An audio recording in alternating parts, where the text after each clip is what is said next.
So I went down there, the water was literally up to the road. What we did is we started I've got pictures of it, a systematic draining where you keep putting pipes in and you lower it. I couldn't start there because it was completely blocked off. The access I had was through Dave Pritchard's property, and he was more than willing to let me get in through that way. Otherwise, the hiking from Adams Lane with the equipment, the chainsaws and stuff would be too much. So I've lowered that down so there's no more problem. The beavers are still there. I don't recommend trapping them. I'll take your money, but for example, in the town of Ipswich, next to the Ipswich VFW, I wanted to put a deceiver in. They said trap. After I got 89 beavers out of there, $300 a pop, they said put the deceiver in for a couple grand, and that works. So you're putting the water to another location. Where's it going? Out under the road? Yes, what I did is we breached first. I've got the pictures which I can show you guys. We breached first with small septic pipe because Timmy wasn't sure if there was any more blockage down by Bandonians or anything. So we lowered it. Every day we go back and lower it a couple feet. The flow was fine. There was one area underneath the footbridge down near Bandonians that gets me nervous because they could build that up, but you might as well wait till you have a problem. So now I've got it so that we're basically at the level that it needs to be. So what I'm suggesting is to save some money, not put a deceiver at Tommy's. I'll put a 20-foot culvert in the sluiceway. So it sticks in the sluiceway about 8 feet, and it then goes outside, and I'll put a screen on it. That will probably work rather than put a deceiver in there, because I've had them in for years and they, just like that, it works. There is still a little bit of beaver activity there, no muskrats or anything.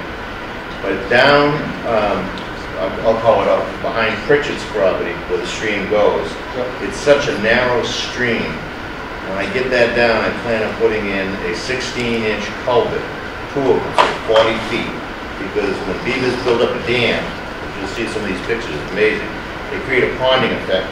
So now it's like 18 feet of water here when it should be 3 feet. So by having a 40-foot pipe and then have not your standard round deceiver, I use a galvanized pig fence. It's hard. It's very hard. It's 2 inches by 4 inches on the bottom, and it finally works up gradually to get to 4 inches by 4 inches. But I'm going to put in a long, narrow deceiver, probably 8 feet long, 2 feet wide, because that stream is so narrow that if I put in a deceiver, they'll use that as a blocking point. So this way, it should keep flowing. And that will take care of that situation perfectly. Now, my question is going to be, and I think everyone from the board could kind of ask their questions, and probably going to be a little bit Tracy, a little bit Artie, but have you been doing that on private funds from homeowners? Right now,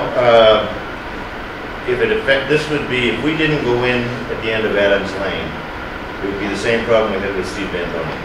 Yep. So you can't fix the road washout, you know, at Mr. Stubbs's until you get the stream. That was the downriver clog. So if I could put in 10 beaver deceivers at Mr. Stubbs's, it wouldn't help you because it was literally up to Pritchard's parking lot. It was just about ready to go over it. He was shocked when he went out there with me. And he cut it down so it's at the workable level now that it should be. Well, one thing, I'm certainly want to work in any way I can. Watch the beavers, and they certainly perplex me over there. But we've had $5,000 from last year that we need to spend by the 30th. We need to commit prior to June 30th. So there's $5 grand sitting there. We got a new $5 grand on this year's town meeting, right? Right. So that should be. You're not talking even using $5 grand. All right. So there's some backup for the rest of my board, and from there, Doug, everything Concom-wise is okay? They had wells and septic systems that were in jeopardy from this flooding, so the Board of Health issues traffic permits. The Conservation Commission issues dam breaching permits. And we're instructed not to unreasonably withhold permission to breach a dam once the Board of Health issues a permit to trap. So it's kind of we work together. So we seem like we're in good shape. I think we are. I would entertain a motion from the board and then discussion to continue. Well, Ricky took the motion, the other shall sign. I'm confused as what we're doing with the money. Just a motion to allow us to expend those funds on this project. So moved. Second. Any discussion? This would be the time for all questions you might have. Sounds like they're handling it to me. I know you came in late. Well, I have a little experience with beavers myself, and I think in good circumstances, everything I hear makes an awful lot of sense. You all right, Jim? Yeah, I think as long as we're not in violation of the state laws regarding how we deal with beavers, and I think, sounds very reasonable, sounds like it's gonna work, so I don't see any reason not to. Mike? Now, the one thing I'd like to add, Jeff, I realize the one behind Pritchard's is actually not on town property, which was the problem we had with Steve Antonian. So there is a maintenance issue with any deceiver or screen pipe that probably the town ought to be responsible for the one that's on the town land where it crosses the road.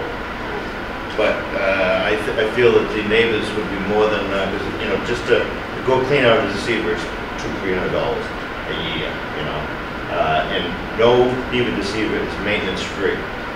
Because even if there's no beavers there, leaves, branches, everything will slowly clog it up. And if you let it clog up, you've made yourself a dam. So I would think that the people on Adams Street or those houses that were directly affected would probably be willing to pick up the one on private property. So, And the town. you could either, Timmy's gonna know how to do anything that happens to be on town property, and you're thinking that the people on the private property could probably be taught to clean the beaver. They could either be taught to clean it, or you gotta have, when my guys get out of the water, we have to wear gloves. Okay. You gotta have chest waders. There's a tremendous amount of leeches in that, and they're welcome to do it themselves if they want. But with the health issues, what I'm getting with all the towns, all the highway departments are starting to lean away from it because they don't have the proper equipment. And So we're gonna leave that to you. yeah, you can just leave that to me, and when somebody, I would trust them. Yes, Tim? Is the maintenance on those, does that require a permit? Not to Well, one make, end, you no, have- it's have the a same permit. as, it's the same as I understand as a temporarily blocked culvert. It doesn't require, it's not a breaching permit, it's actually just maintaining the culvert. A lot of times, when a homeowner is overwhelmed, we've done in the past, we've been fighting these since the late 90s. Yeah. The homeowner, they'll put the Newry Highway Department on the private homeowner's permit. I think we did that with Tony Stubbs. I was listed on there, even though he was doing the work out there, just in case he's overwhelmed or like that sometimes the system. And I did it we lost Hay Street. Hay Street fell apart because on Simone Durr's property, she couldn't handle it, and where the outflow was attacked, and it was all dammed up, so she couldn't do it, so we went in and helped her. There should probably be a little more of an agreement than just the town being on the permit. I think there's a little bit of liability there, maybe some easement issues, so maybe you should have a conversation with the administrator. I think you're suggesting that the town would be responsible for maintenance of those that are on town property, and the homeowners would be, although we would pay to put the, what do you call it? Deceiver in. Oh, yeah, well, Yeah. the deceiver in there, the homeowners would be responsible for the maintenance of those that are on private property. And if they want to do it themselves, fine, but if they knew some of the diseases that I've seen, they probably shouldn't.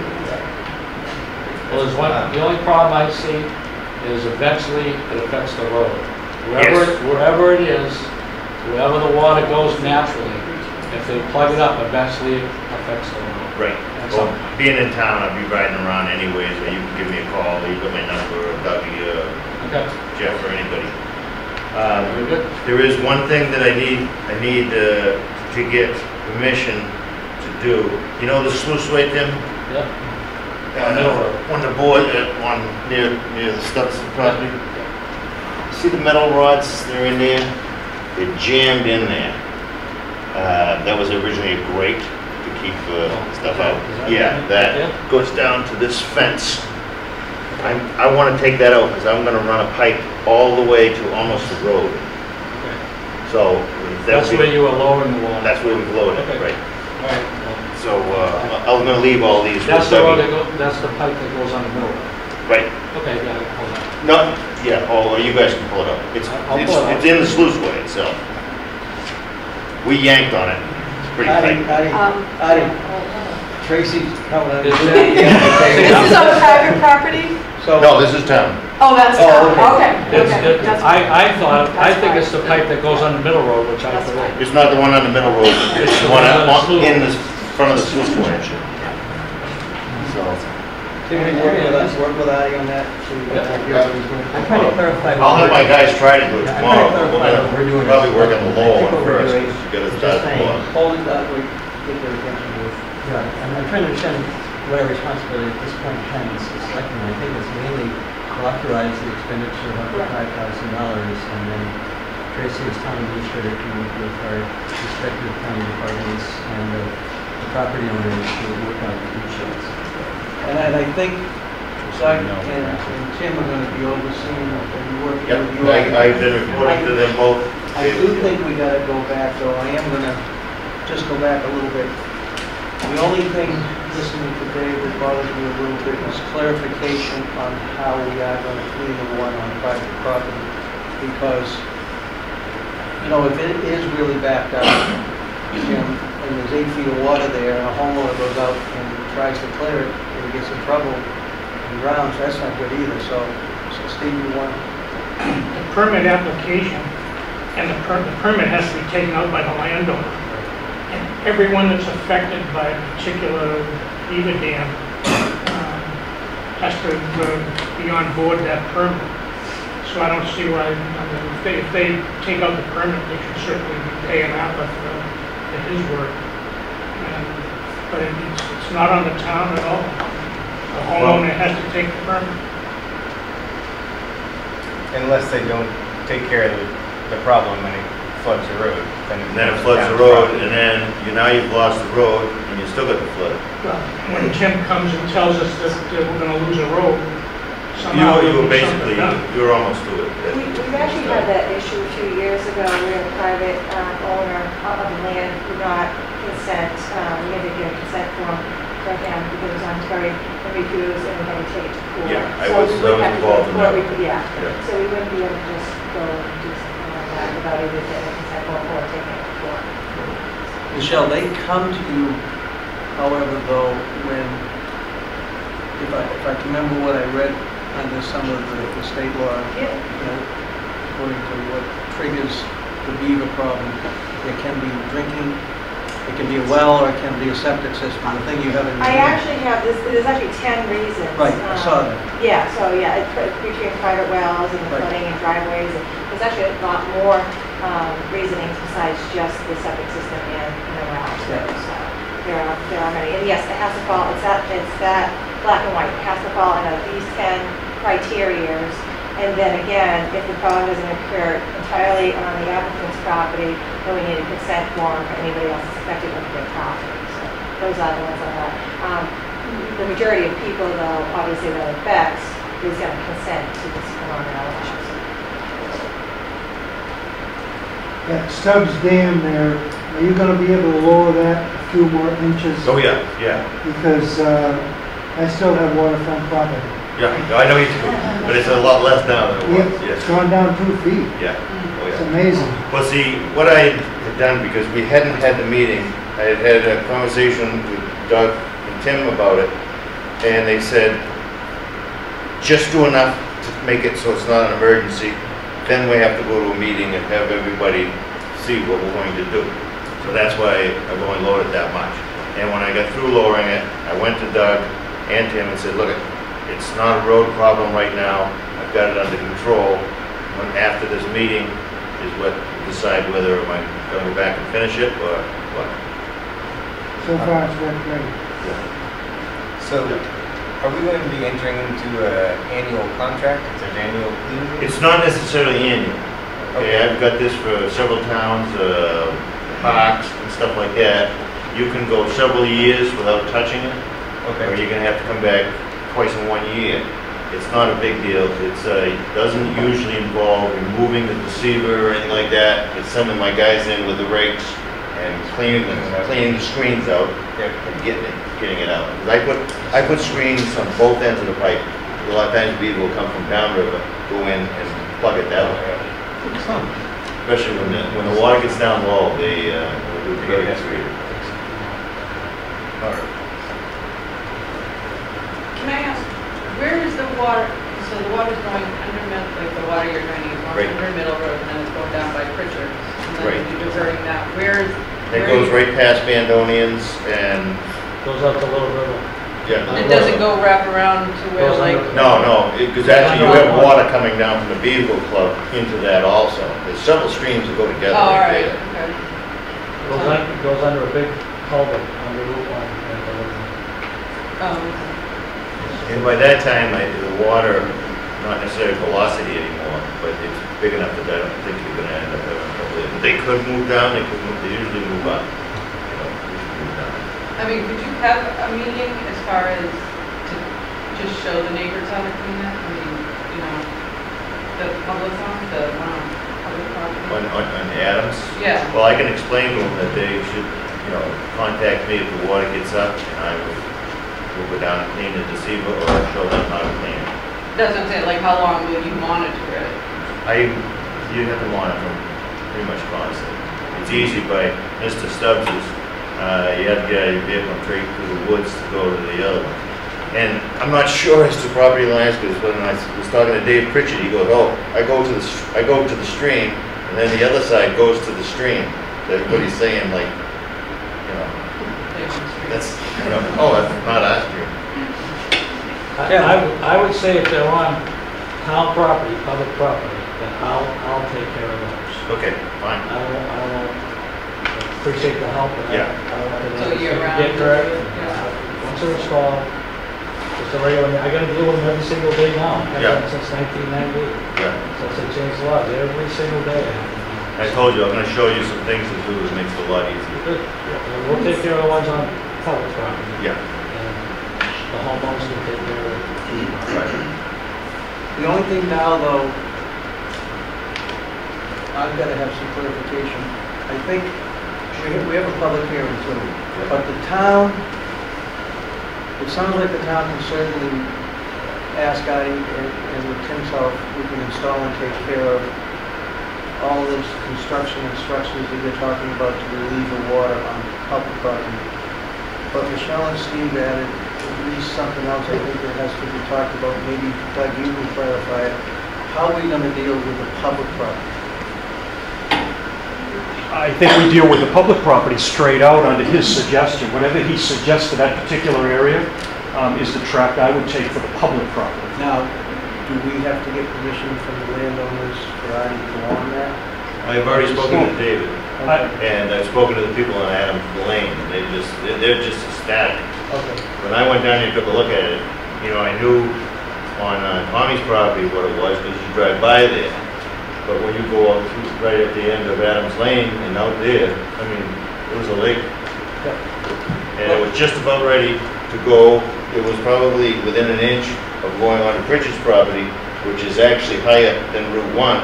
So, I mean, the whole thing was several rainstorms away from becoming a real big problem, like you had down at Howard Coleman's and Bandonians.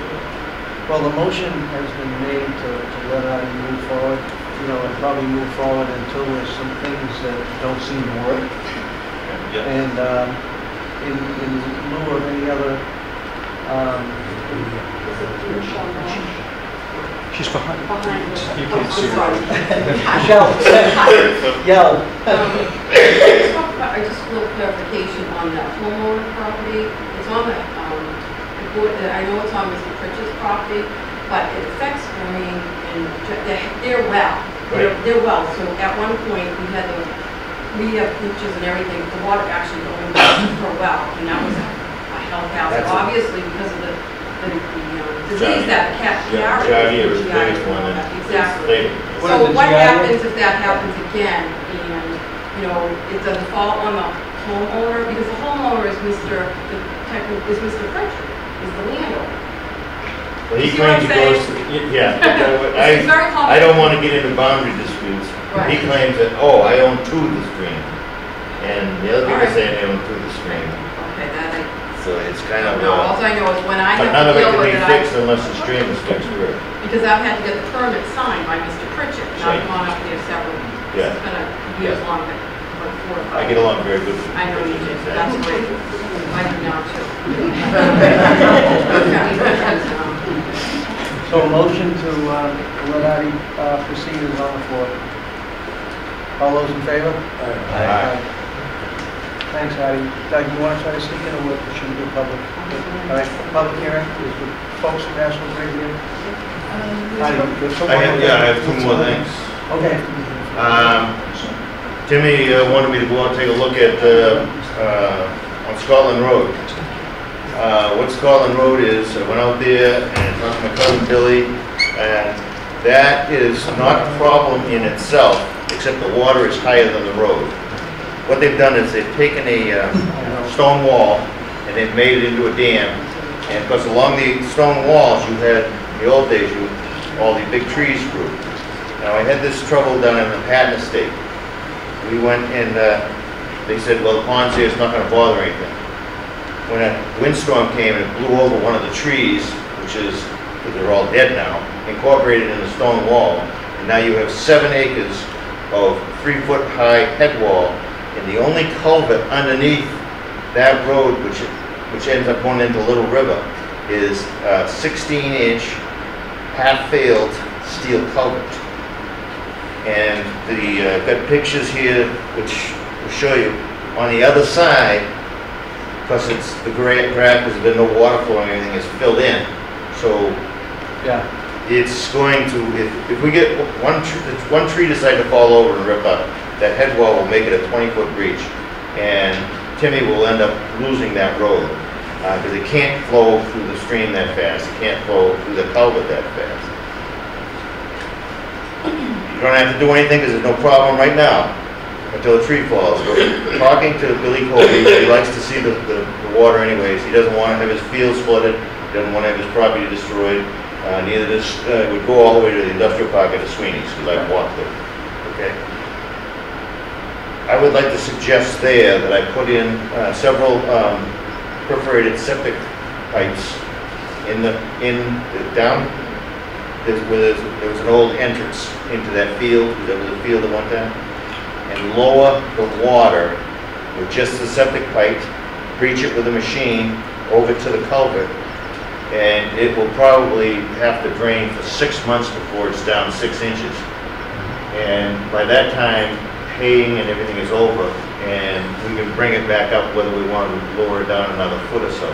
But that right there, and I've seen this happen down on the Patton Estate, they had a pond and they could care less because it was, you know, out in the middle of the field, couldn't bomb it or anything. And when a tree went down, that just, it flooded the entire Great Marsh, actually, a bit. Now, before we discuss this, and maybe it will be for another meeting before we discuss the next thing, can you sit for a while with the public hearing, because we really have to review Okay, the yep. public hearing statement. All right, well, this is And I apologize for being late. Jeff, So, yes. you were going to take, Huh? you were going to take down Dougie first. Doug's, so we can get out of here. Yeah, I can handle this. You do what you have to do legally, I do. But I can probably handle my handle, because I remember the meeting. You can do the Piscataqua River stuff? Okay. As long as you're comfortable with that, we'll see you folks later. Thank you. Doug, thanks, Doug. That's yours. Just keep all that for the record. I will. All right, thank you. Okay, at 7:15 PM, we will have a, National Grid has a presentation, and I'll let those young lady discuss how they want to put some of it. Let me read a little bit of it, and then you can take over. To the Board of Selectmen of New Massachusetts, respectfully represents National Grid of North Andover, Massachusetts, that desires to construct a line of underground electric conduits, including the necessary sustaining and protecting fixtures under and across the public ways, and that's going to be the issue we get tonight, hereafter named. And it goes on to talk about the following streets and highways referred to, and it's going to be Temple Boulevard. So why don't you, we're going to have to talk loud because... Okay, I'm Michelle Stacy, I'm a representative for National Grid. We're looking to ask permission to lay secondary concrete encased conduit across Temple Boulevard from pole 4 to service a new house number 3. Okay. It's basically what we're asking for, to open the street, put the conduit in, then put all that. And it's basically putting stuff underground instead of having poles and Yes, everything else. it's from a riser, an existing riser pole, is Yeah. number 4. Doug's left, but were there any issues that Concom had? Tracy, do you know? Nope. Nothing? Is everyone aware of what this reads, and can I entertain a motion? A motion to approve. All those in favor? Thank you. Thanks. Thank you. Thanks for waiting. No problem. Did I leave, or is he still here? Okay, let's proceed with the agenda. And next on the agenda that Doug was going to discuss is a letter to us and to Newburyport by Mark Abel. Mark Abel is with the Corps of Engineers, and for me, he's probably one of the smartest guys I know. And what he's alerting us to is there's an opportunity when the Corps of Engineers dredged the Piscataqua River for some of the spoils, for some of the dredge material to be purchased, but to be moved down here and put in their shore placement in front of Plum Island. And this letter is to Doug and Andy. Now that's Andy Porter of Newburyport. Well, either Newbury or Newburyport will be submitting letters confirming your continued interest. So what he's asking is if we, as a town, are still interested in looking at what it would take to maybe get some of the material they're going to be dredging out of the river in Portsmouth to be put in front of Plum Island as storm surge protection. So is everyone kind of ready? Can I entertain a motion to take and write the letter to Mark Abel so he can send it along to the Division of U.S. Corps of Engineers? So moved. Second. All those in favor? Aye. All right.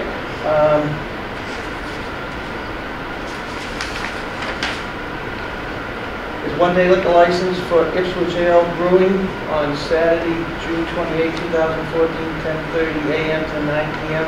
Kathy, is everything in order? Yes. Motion to approve. Second. All those in favor? Aye. Now, before I proceed to, I promised everyone I'd kind of go back. Is Eric here? Not yet. All right, so we'll continue along. Is there any citizens' concerns? Hearing none, we have done the public hearing. Tracy, would you like to get your report out of the way? Sure. I just wanted to remind the board that our town accountant's resignation is effective June 25th. If anyone would like to stop by and say goodbye to her, she's going to be moving on to the finance director, town accountant position in the town up and running. Conducted some interviews for her replacement, and working with the personnel board on that. Hope to have someone on board very soon. Haven't finalized negotiation, but hopefully things will go well. I'll report back to you when it's finalized. The fire truck specifications were completed.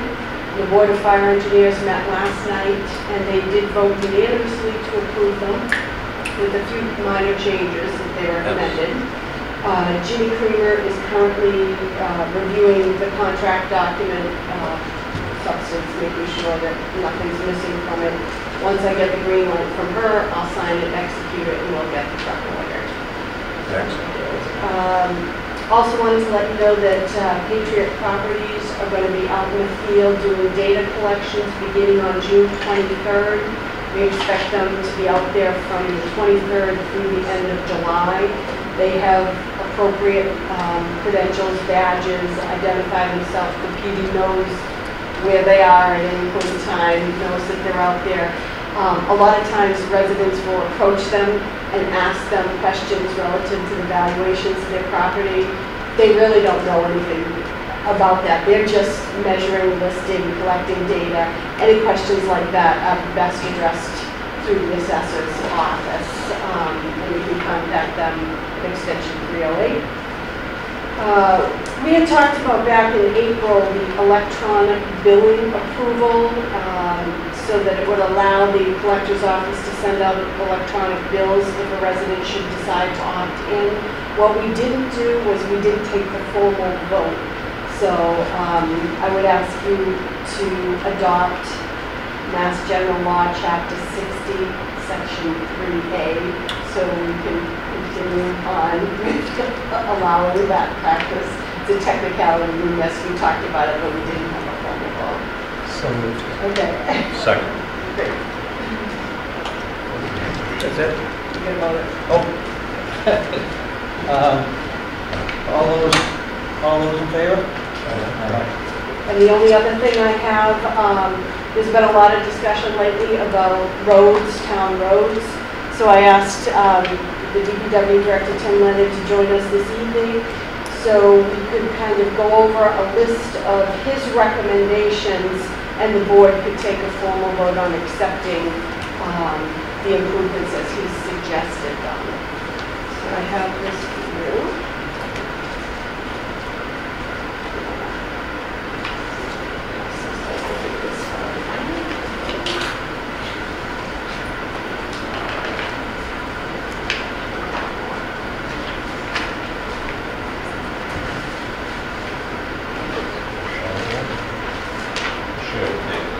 Tim, do you want to talk about?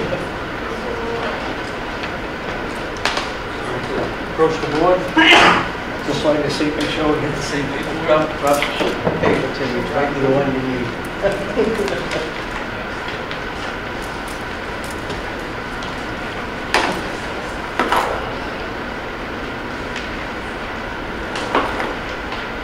First, I'd just like to give you a little background and some information on funding and what I have in the works right now.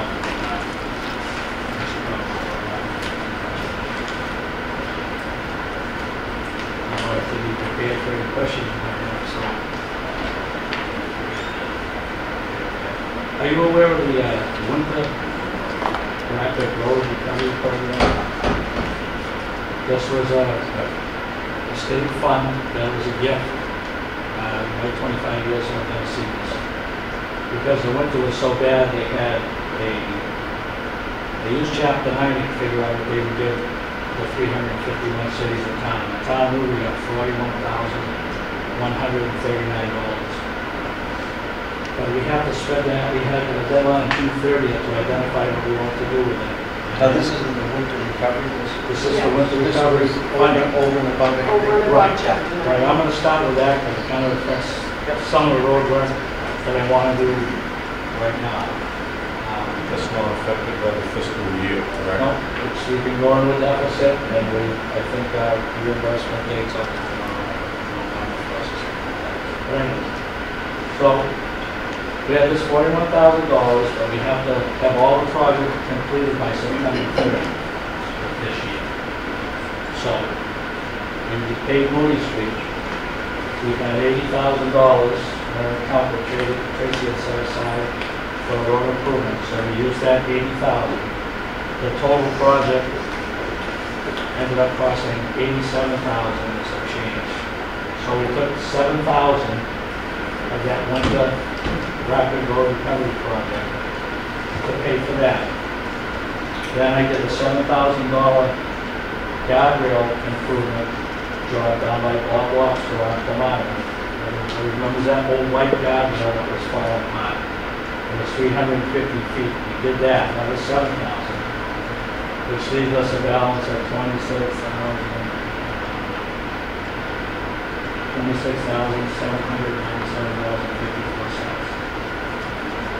So Tracy and I discussed doing a crack sealing program in the past, and I talked with Selectmen Bear, and he wanted to do some crack sealing. So Scotland Road, which is not on this list, I don't think, but Scotland Road needs to be crack sealed. It's getting bad. I have to do some patchwork. But I wanted to take the remaining $26,000 to put it towards crack sealing. The estimate I got yesterday, no, yesterday was $80,000 to crack seal from the new report line to 95. So I don't want to do half the crack seal, half the road, and stop. So what I need to do, I think Kathy has a project request prepared, if we could sign that tonight, because I have a deadline of September 30th to spend that other money. So I need an additional $53,202.46. That way I could crack seal all of Scotland Road and get some more years on that, because if we have a winter like we did last year, we're going to start seeing potholes on Scotland. And I don't want that. So if I can get the crack sealing done, there's one thing. Just to clarify, so that the additional funds will come from chapter From chapter 9. Yeah. We have 200, this year's appropriation was 273,000, almost 274, 200.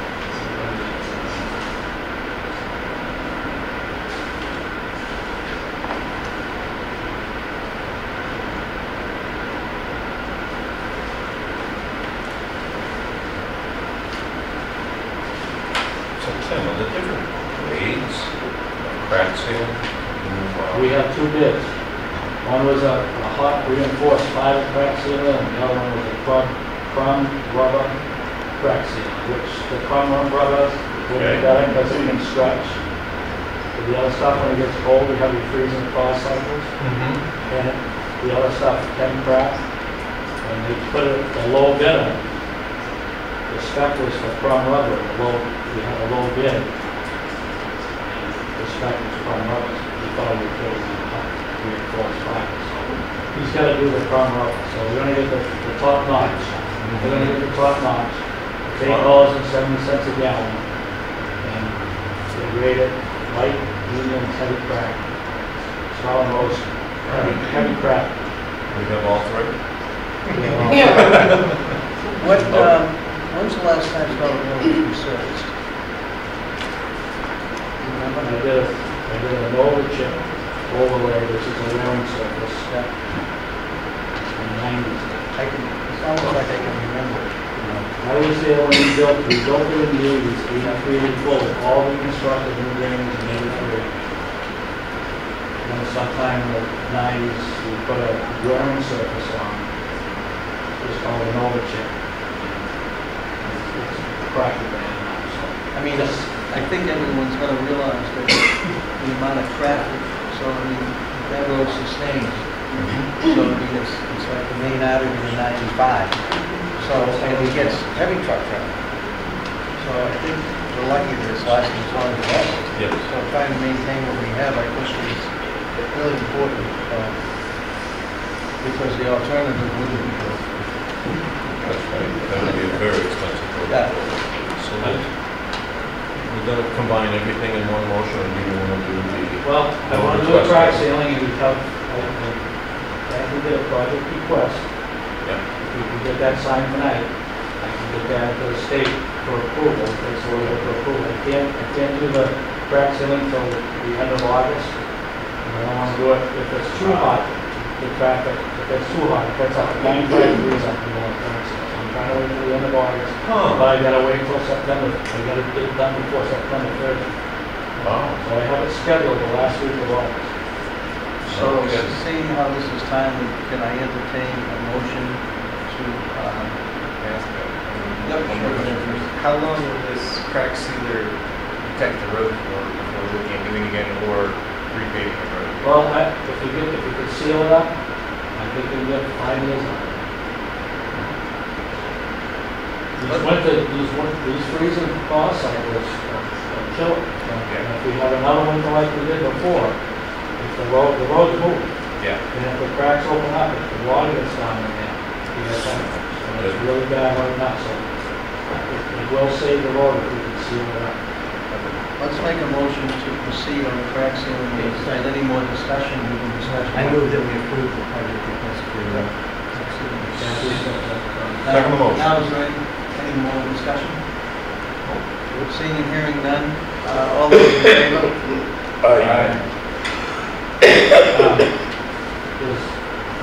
So this other road work, I think this fact sheet, just to give you an idea of what. Are you on the road improvement priority or are you on the first? Right. Well, I'm on this, Okay, road improvement fact you sheet. don't have that one. Yes. You do? Oh.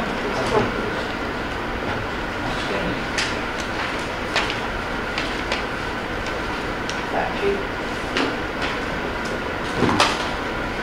These are the bids that we opened in April, the new prices. It's $70, in place means they come and put it down with a page machine. $70 a ton. They do all the work. We really don't like to come to town unless we do a thousand. The $74 a ton is when you overlay the road and put this tack down. It makes the road all stick. So when the two stick together, they bond it. It's 350 degrees of bonding together. So if you're going to do an overlay, that's the use of tax. So the price when you did Moody Street, that was an overlay, was $74. Milling, it's $2.95 a square yard. To the Florence milling, it's $3.95. Road reclamation, that's the pulverizer that comes in and grinds the road up. That's without calcium, it's $2.10. Calcium makes the dirt hard. With calcium, it's $2.26.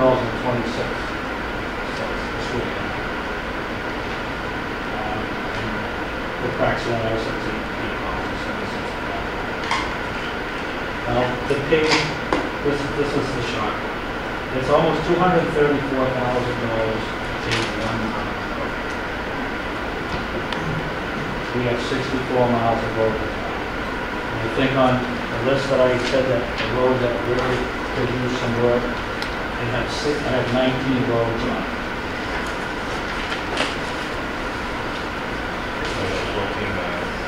14.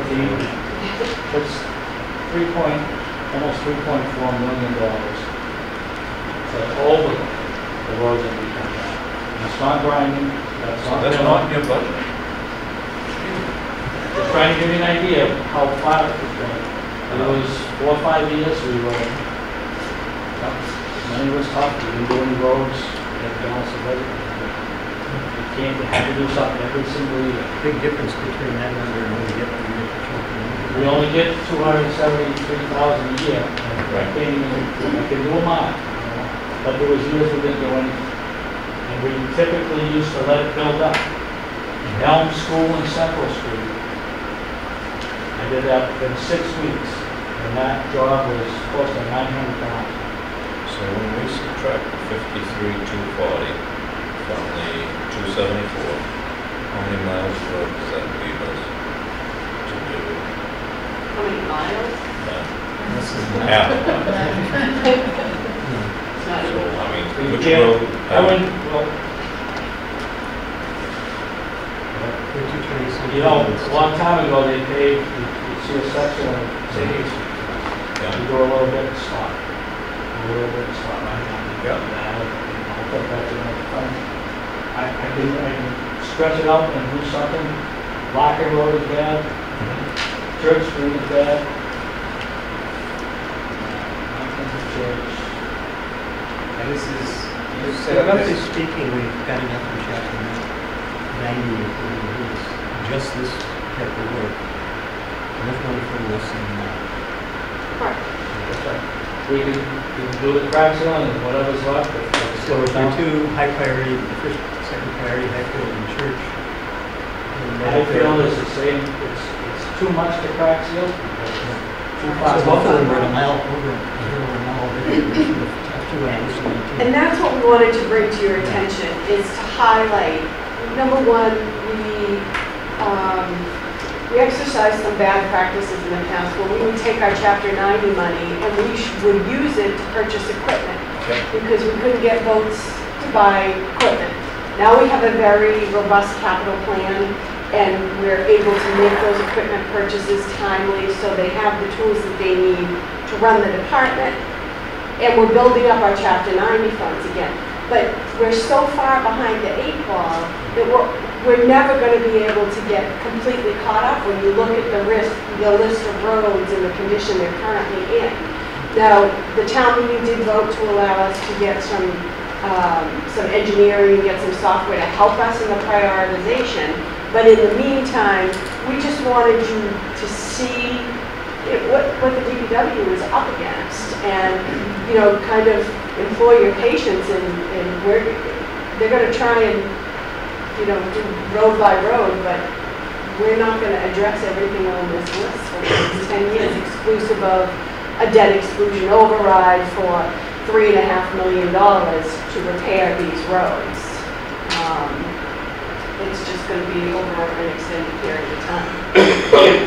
Let me ask Timmy a question, and it might be because I'm not quite, and the rest of the board can chime in on this too. I might not really understand it, but what I'm looking at when I look at the second sheet is to overlay it at the $74 per ton. Now, so we're looking at maybe doing Church Street or Highfield Road or some Highfield Road and all of Church Street or Lackland or whatever. Now, I'm just going to throw this out. Has it ever been discussed in using that money to crack seal some of the roads across town that might be saved and protect them for another 5 years? Has that ever been discussed? That's what we're talking about doing now. Oh, that's so why you're talking about not the resurfacing of the improvement priority list, but extending the crack sealing But project? it'd be nice to preserve, to stop the damage. Yep. Something's gotta be done with Church Street right now. If it goes another year, you're gonna plow it up. We Won't make another one. We broke plows on Blackman Road last year. Nobody wants to plow. So we're talking about resurfacing Church Street and maybe Highfield. All of these together. All of this. Doing all 19. John Hart gave us a spreader box years ago. We fixed it, we actually, it's a drag box, we hooked it to our truck, and we put some pretty good patches on the roads. We had 5 to 6 years. People said, that won't last. Over Middle Road, like and all, that was all problem. We did that with drag box, my guys. So I put Band-Aids on things, I have to, I don't have a choice. Rocky Road, I gotta do something with it, and the rest of the town. There's roads that I have to do something, like Williams, I had to do something with that. Yeah. But, there's not enough to go around, and I have to make the roads drivable. Throughout the 90s, we did, they asked us one time, what do you need to, realistically, what do you need to fix it? To keep up with us. I said, $1 million a year. If I want to fix them before I retire, I need $1 million a year. Because the other ones are going to spend money too. But they said no. They just wanted to know. So it's just, the money's not there.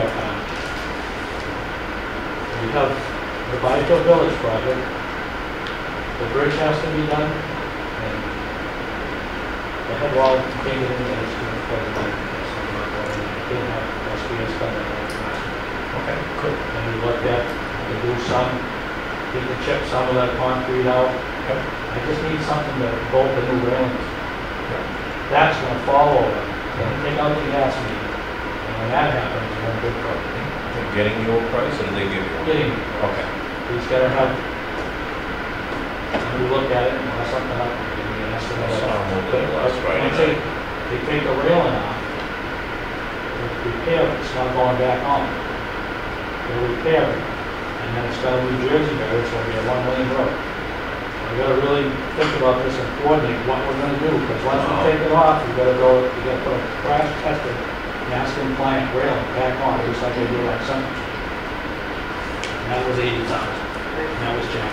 So, I mean, the priority of that is higher than repaving some of the roads.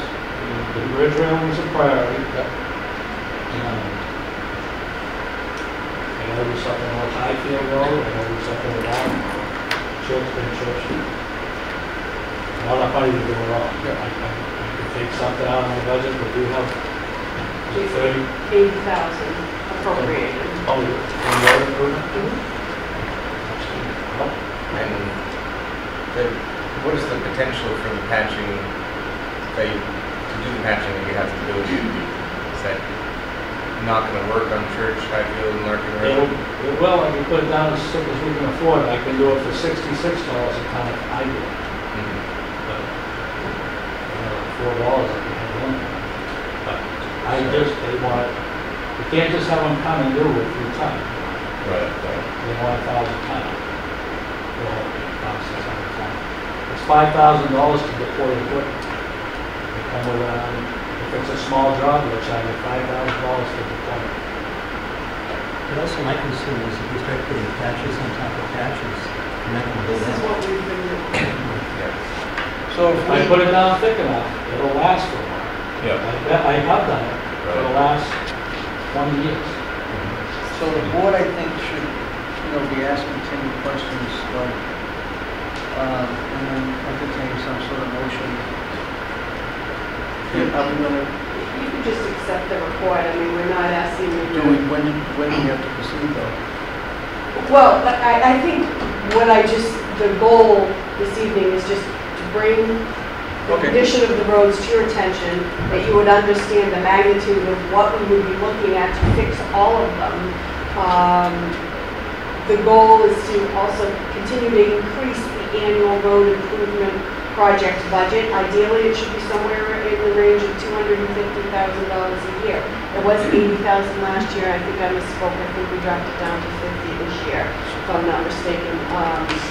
So we're going the wrong direction. We need to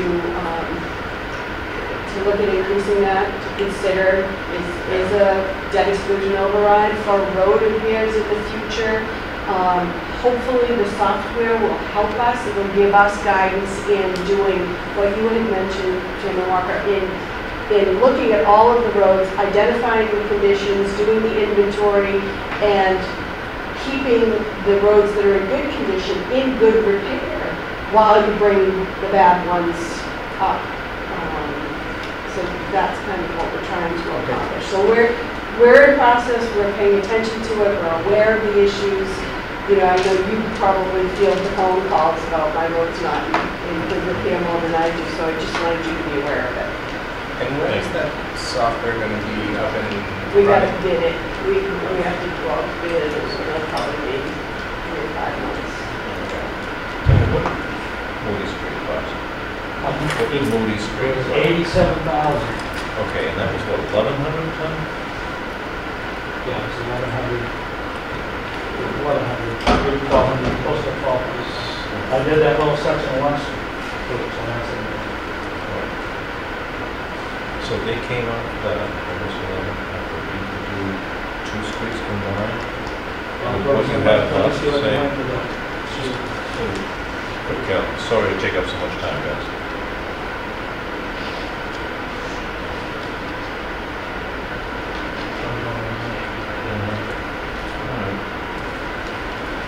So the information now is in front of us and we only extended it. Did we make a motion for Scotland Road or yet?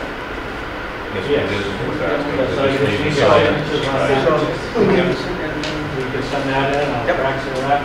And I'll look at the rest of the funding. You want to touch any of the chapter 90, it's earmarked for the five-year bills approved. There's a drainage project.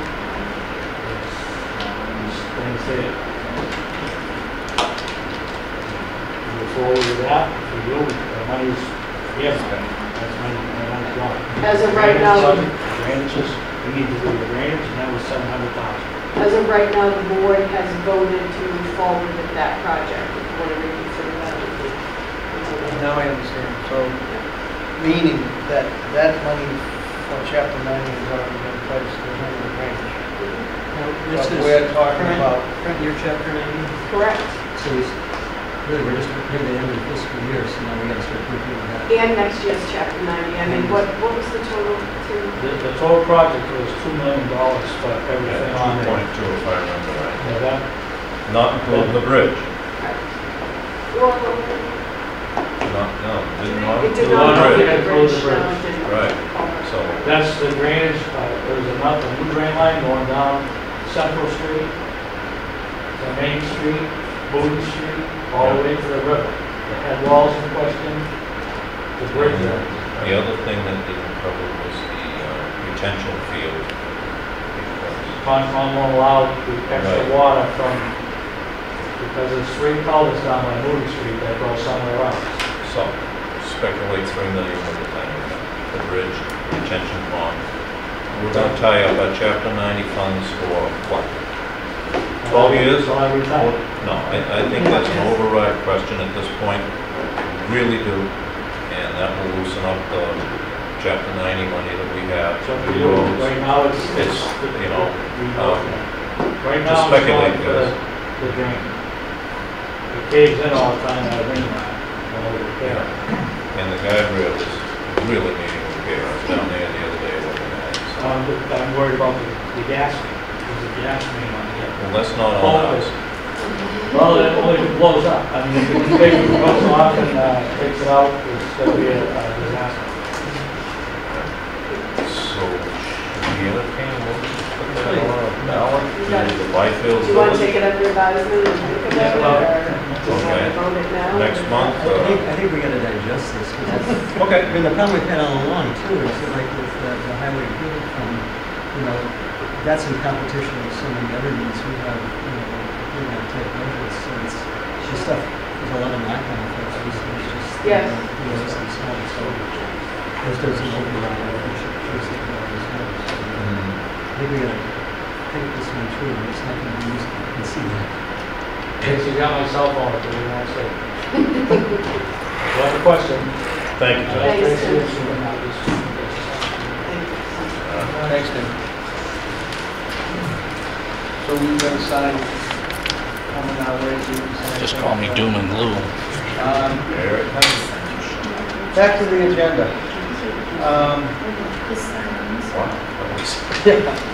We have the one-day liquor license for Ipswich Ale Brewing Company. It's at the Manta Field for the music festival. Kathy, you said everything for Ipswich Ale was in order? Yep. I'd entertain a motion. Motion to approve. Can I have a- Second. All those in favor? Also, for the same event, same time, I guess same place, Newburyport Brewing Company, for the Byfield Music and Arts Festival. They want to entertain a one-day liquor license. Can I entertain a motion on that? Motion to approve. Second. All those in favor? A little different.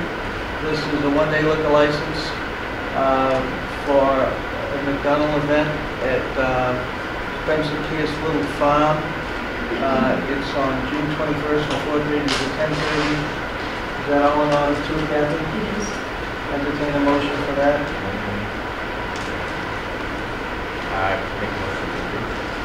Oh, second motion, sorry. All those in favor? Aye. Eileen Walworth, is she here? Yes.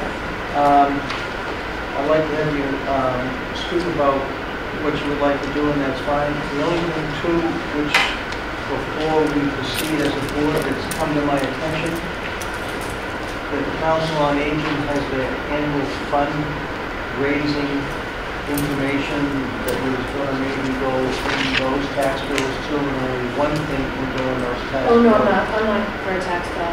I thought you were going to put, okay. No, well, I guess 2 things. One Go is ahead. we were going to have an event this weekend on the Upper Green. We had it postponed until the fall, unfortunately. So I just wanted to let you know about that. The second is, I don't know how much you're aware about us. We have been around for a year now, and we've spent some time trying to form as a group, Friends of Newbury. What we're trying to do is increase community spirit through events and communication, dialogue, just connecting residents to each other and to the town. So one way we're going to do that is through a welcome packet, which we'd like to launch next month. So this, we would be delivering ourselves to the new residents. It would include information about the town, it would include services from the town, as well as, any sponsors who would like landscapers, designers, kind of what information a new resident would need as well. So I'm here to actually invite you to write a letter, if you want to write a letter into it, welcoming residents into the town. Or if it should come from Tracy, I'm not sure, I don't We know. used to do that. I was gonna say, I don't know if we need a motion. No. Yeah, Yeah. I think we'd love to have some sort of. Definitely. So how Good should I, idea. how should I coordinate that with you? What's the best way? Yeah. You can probably contact Kathy, as it always happens. We certainly, as a board, would like to welcome you as a visitor to town. So if you kind of craft some of the language you think you'll be using with some of the other, like, you could actually call me, Sure. and then we'll get that. Okay, absolutely. Right. Perfect. Thank you Thank very you. much. Thank you. Yes. I'd just like to say that I've been to a couple of Friends of the Newbury meetings, and Eileen has done a wonderful job trying to organize and bring the three communities of Newbury together, so I think she should be applauded for the work that she's done.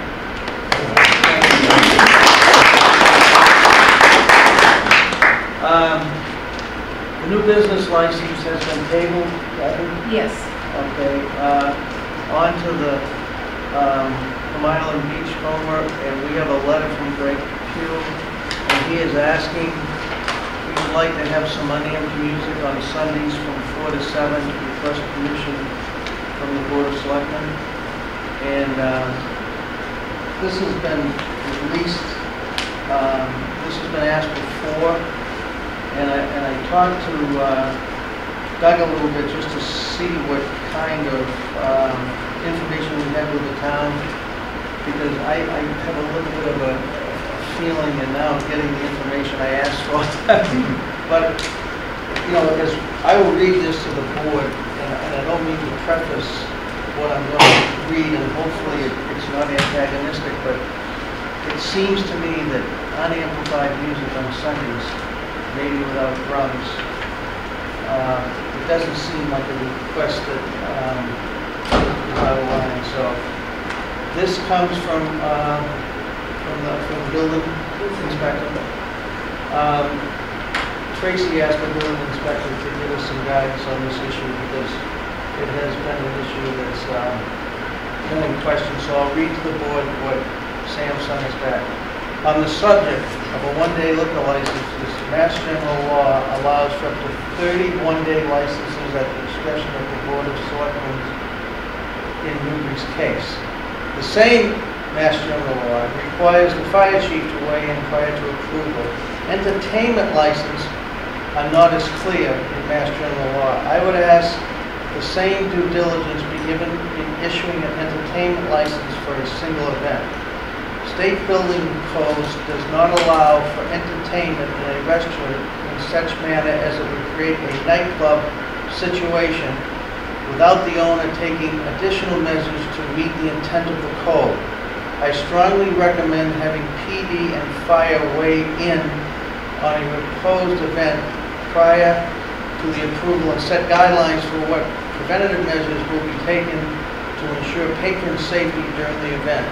It may be advisable for the town to develop a policy on these issues as far as the number of events, type of entertainment, and level of additional protection needed during the event.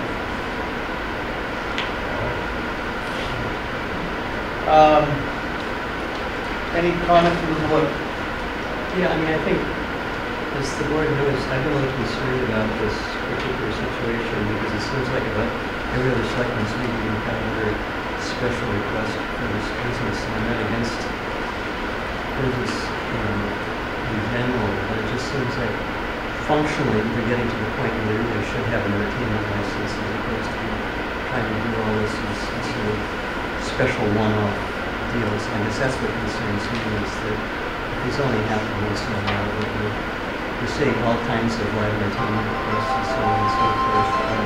This has been going on for some time. I think we've got to decide, do we feel it's reached a point where this particular business needs to have a regular entertainment license or not? And that's a key decision. As I say, I'm leaning towards the entertainment license even though I realize that when a person costs and part of the business owner, just because entertainment seems to be becoming a key part of this business. And so, the previous owner of that site did have an entertainment license, as I understand it, since, and also, it's a difficult situation on the island because, it's a non-conforming use in the zoning, we try to separate some of these types of uses, where in this case they're right up against, residences, as we all know, the lots are so small. So, we've had complaints in the past, and we'll probably continue with some complaints in the future. Yeah, I mean, it's with the electronic music. Caleb, can you move that back to the chair and everyone So, can see it? that's kind of where I'm coming from. I mean, You know what that does though too, if you think about it? What's the definition of entertainment? What threshold is entertainment? well, the problem is the threshold. Entertainment is very well defined. And music clearly is classified under state statute as entertainment. So the question I'm raising is that if it was a occasional deal like a wedding reception, you might have a dispenser for civil fines and that's one thing. It seems to be becoming an integral part of this particular business. And that's the only reason I'm suggesting that we consider requiring an entertainment license for this particular situation, especially when it's in such a sensitive area.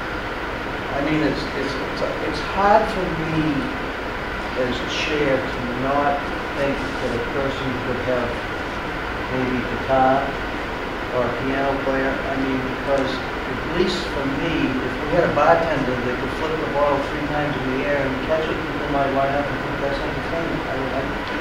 I'm having a little trouble understanding. We were provided with a state statute in the past. We were provided with the state statutes in the past by Sandy. Perhaps we should go back and review those. But as I say, quite honestly, with acoustic, entertainment that's proposed, sort of in the afternoon, I don't see this as necessarily a immediate concern. I'm just thinking of the broader picture of how we keep getting these requests frequently throughout every year since I've been on board. And the number per year seems to be increasing. And, I think, it's a logical business model for a business like that. In order to keep customers coming in for things other than burgers, you want to start providing other attractions. It's a very logical business decision to start providing more entertainment. But at some point, like I said, there's no clear threshold, in my reading of state statute, as to when entertainment's very well defined. Is it once a year, twice a year, 3 times a year? That kind of thing is not in the statutes. If you take though, and I know I read it, so it's hard, and there's not a lot of other copies. If you take and go back to what Sam said, maybe this should be what the board asks to be incorporated into when a person asks for permission. Towards the end of what Sam says, and this makes sense. This is from Sam. I strongly recommend having PD and fire weigh in on any proposed event prior to the approval and set guidelines for what preventative measures will be taken to ensure patron safety during the event. It may be advisable for the town to develop a policy on these issues as far as number of events, type of entertainment, and other, So he's not saying that we can't have those events. He's just saying that it might be advantageous to ask for Mike or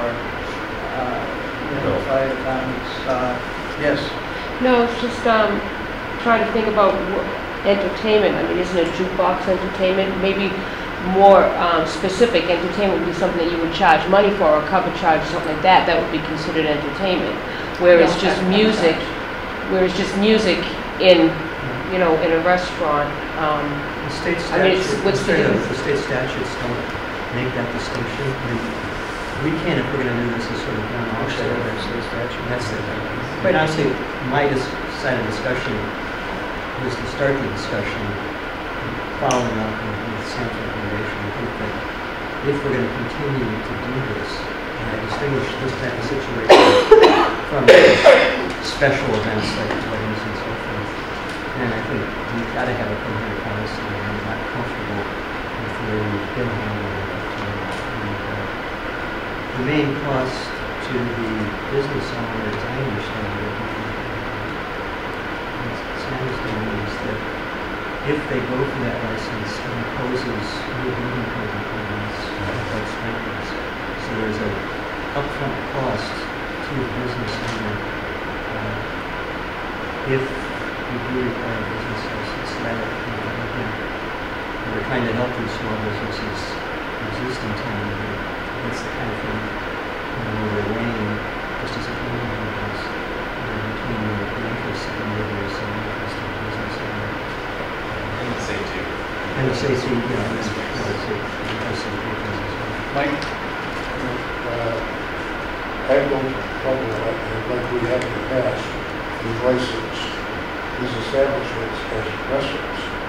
They go in, they sit down, they eat, and they leave. Once you start, with the exception of having a wedding there or a private party, but then that's closed. It's closed. But when you start having entertainment, you're encouraging people to stay in your home. And then all of a sudden the problem is multiplying. And where things are so close down there, the houses are very close to the establishments. And it spills out into the street. And it causes a lot of problems, especially in the summer. So I'm opposed to granting an entertainment license. I think it should be allowed to have their restaurants. But not encouraging the community.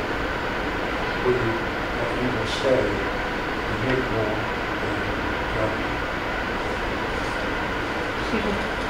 Isn't it for 4 to 7 though? I mean, it's not encouraging to stay all night. Don't they want just the music from 4 to 7? It's 3 hours on a Sunday afternoon. I mean, I think patrons are in it that time of year. you're asking for time. To me, when you're asking for entertainment, you want people to stay and use the bar and drink and stay longer. Well, isn't that the same thing as if you put a TV on, you put a game on, it's on for 2 hours, then you go, then you're encouraging them to sit and drink and watch the game, right? I think the audience has to realize that we've had specific complaints also about the patrons because of things, like Mike just discussed. And again, it's not, this is a new request, but the union entertainment, people are tending to stay to closing hours and then congregating in the parking lot outside. So it's not only the electronic music and the fact that we should have a special design building that penetrates walls very nicely, especially for bass and drums, and that's what we do. I was complaining about the sound company, but also this issue that patrons are encouraged to stay to closing. And as Mike pointed out, some of them perhaps drink a little more than they should. Then we also have the problem of people congregating outside the business after it's closed and then potentially causing a disturbance. So when I first expressed my concern this evening, it's because of this whole picture that has been evolving over the last couple of years of this particular business. And this is about the most benign request I think we've had. Up till now, one of this picture that I think is concerning people outside of I mean, one thing I would, like I said, I'm going to read it one more time. Sam starts out, on the subject of a one-day liquor license, Mass General Law allows for up to 30 one-day licenses at the discretion of the Board of Selectmen in this case. That same Mass General Law requires the fire chief to weigh in on prior to approval. Entertainment licenses are not as clear, David, in Mass General Law. I would keep, and Sam would like the same due diligence in issuing an entertainment license for a single event. The state building code does not allow for entertainment in a restaurant in such a manner that it would create a nightclub situation without taking adequate measures to meet the intent of the code, which is soundproofing, sprinklers, and all those other things. But this certainly isn't a nightclub level.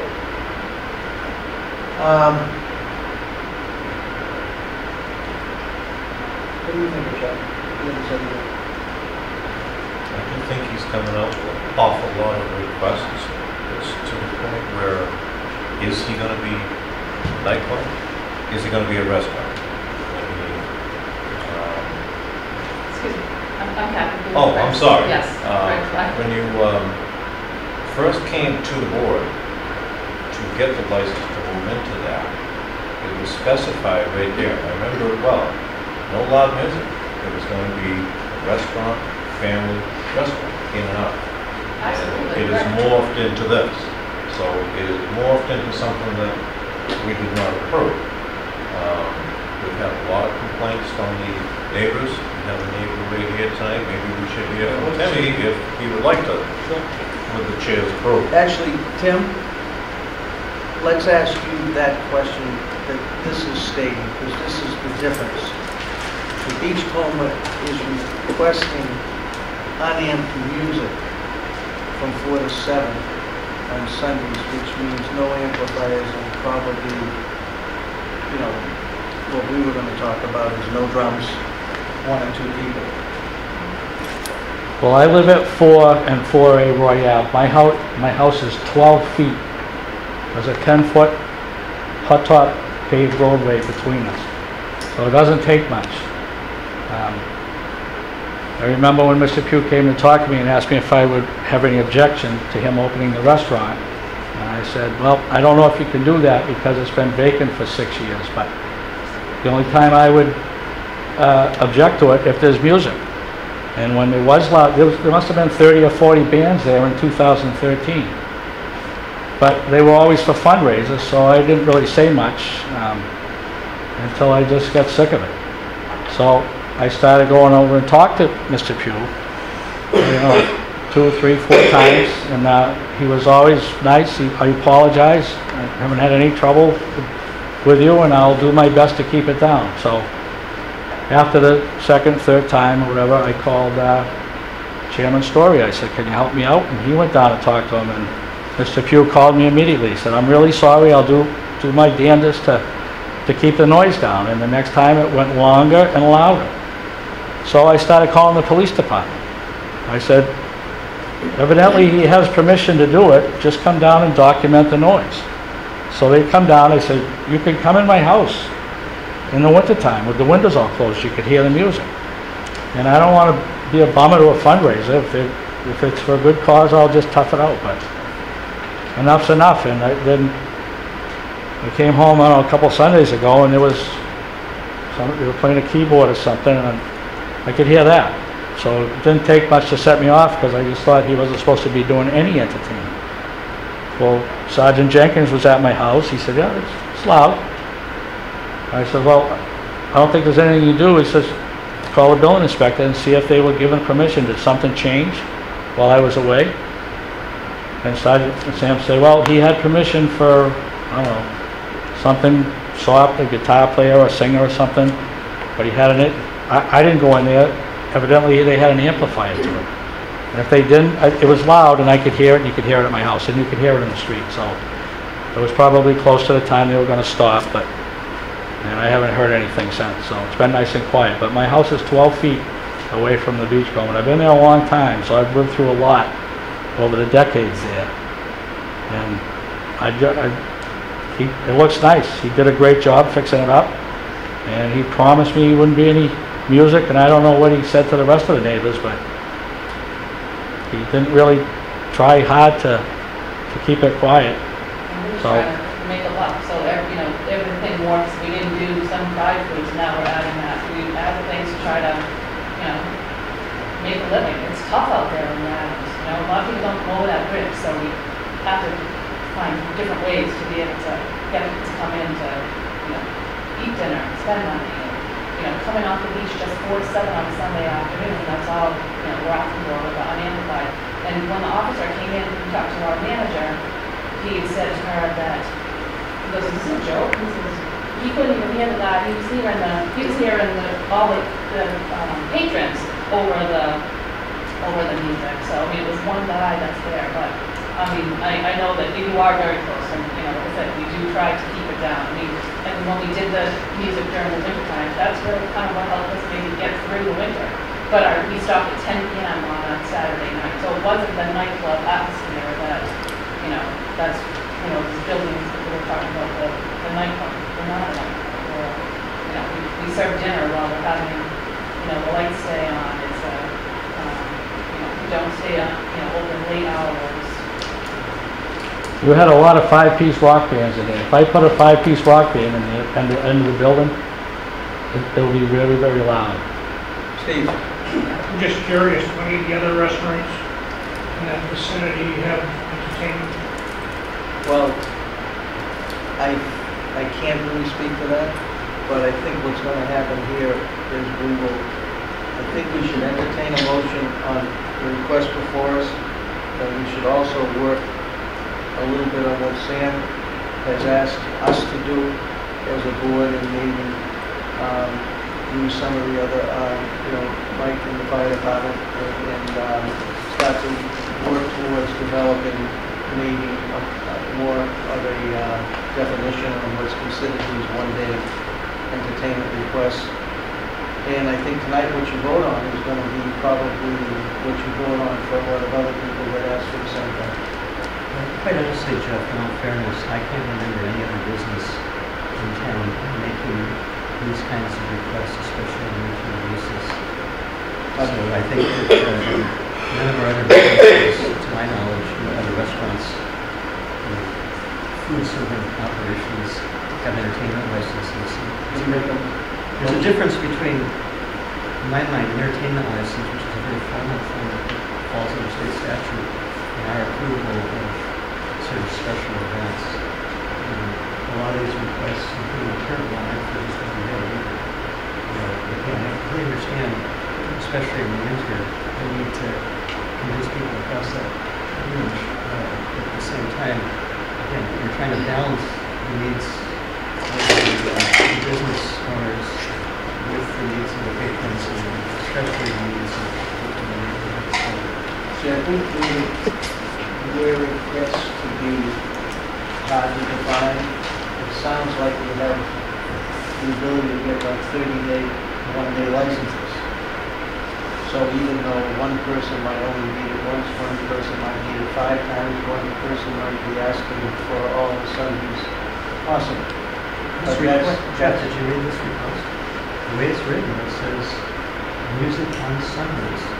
Plural. So are we approving it for a year, 10 years, 1 month, 1 week? I presume this is a summer type thing, but again, it's an open-ended request. It's not a one-day request.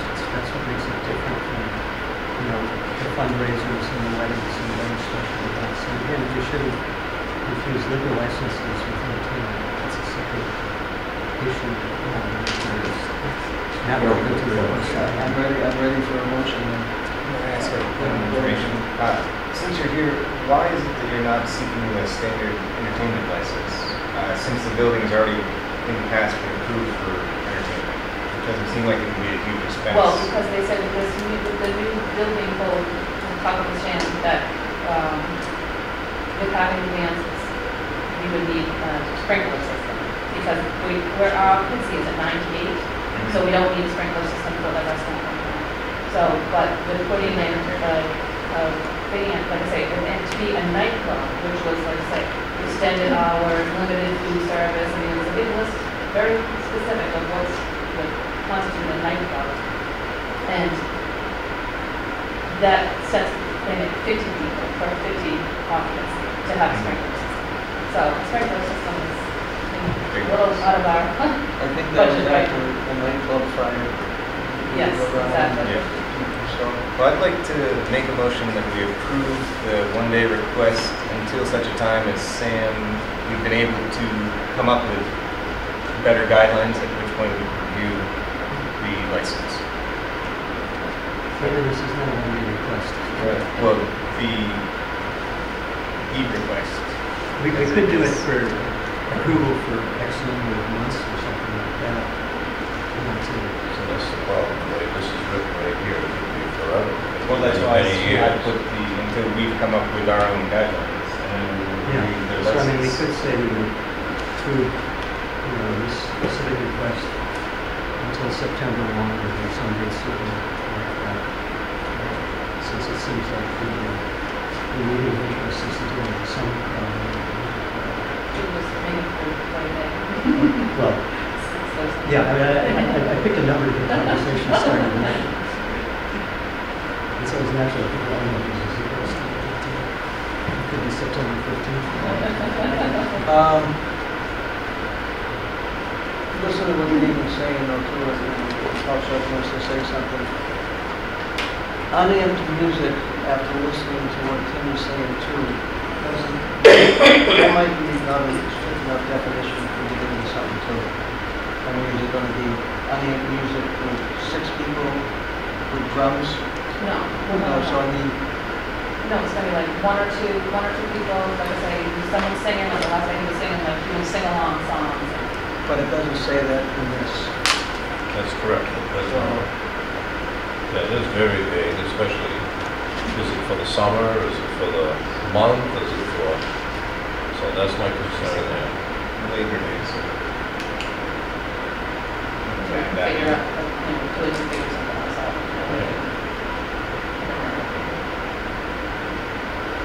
Two concerns, one would be the dates and secondly, what the music mean. No. Those are two I think concerns. we're gonna take some, do some dates and some definitions. Offer out September 15th, the date was discussed later, and it's kind of a non-moving.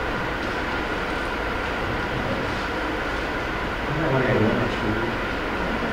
Especially when we talk about, having 1 or 2 people without drums. Okay, so approving the motion to September 15th for up to 2 performers without drums or amplification. What should we do with it? That's the big one. Start our business. Yep. So you want to table it till they can come back with a proposal that makes... Why don't you try that? All right, I move to table the motion. All new to this. Second the motion. Until when? We have to pick a date. Is there a second for Next one. Damon's motion? Next select meeting. Is there a second? Got it. All those in favor? Uh, Yeah, gotta revamp this, so that it has a time limit on it, how many are gonna be in this jam. And I think I will add to that on top of it, if we get complaints from it, before we get. Okay? So if we get complaints that it is too loud, we'll go in and request it be, right? Rescind the Okay. license. Right. So, it is very, very close around there. We did get a lot of complaints from last time, so. Okay? Appointment to the ZBA. Linda? I was just thinking, when I read this, Eric's an alternate now, right? Do you wish to be appointed to the board now that you've been an alternate for so long too? Truthfully, I have aspirations to be on the planning board. I hate to leave the zoning board because I'm very qualified to do that job. I'm also here to talk to you as chairman of the municipal building committee, and I'd like to make sure that I don't overextend my volunteering time so that I can do tasks necessary. Yes, I guess I would like to be a member of the zoning board to do full member.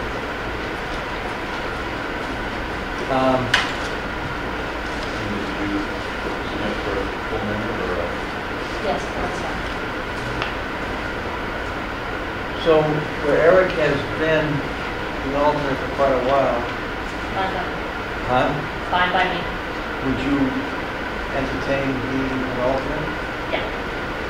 So, anyone have a motion when they entertain that? Would this one like to make a motion? Yeah, I move that, I move the appointments to the alternate for the ZBA. Eric is the recommended of the ZBA. As I say, something that I don't want to lose your skill. That's in okay. town hall, and have a chance to chat with Eric and ask him Yeah. questions. Second. What was the motion, David? Okay, so then my motion would be that we would do the alternate and Eric would be the I want to thank you both. There was a second? All those in favor? Aye. Thank you. And the letter of resignation from David Savanovich, is that right? Close enough. Sylvanowitz. Savanovich. He has sent a letter to us, and he stated that as of May 27, 2014, I must step down from my position as a member of the ZBA. This is due both to personal and family reasons. I have enjoyed my service to the town and hope to do once again at some point. So I'd like to thank his service, and I know the board would too. Guess we should have done this in the episode. We should have accepted his resignation before making the meeting. Yeah. Didn't have the letter. I move to accept the resignation. With regret. Second that motion. Can we send him a letter of thanks also, please? Sure.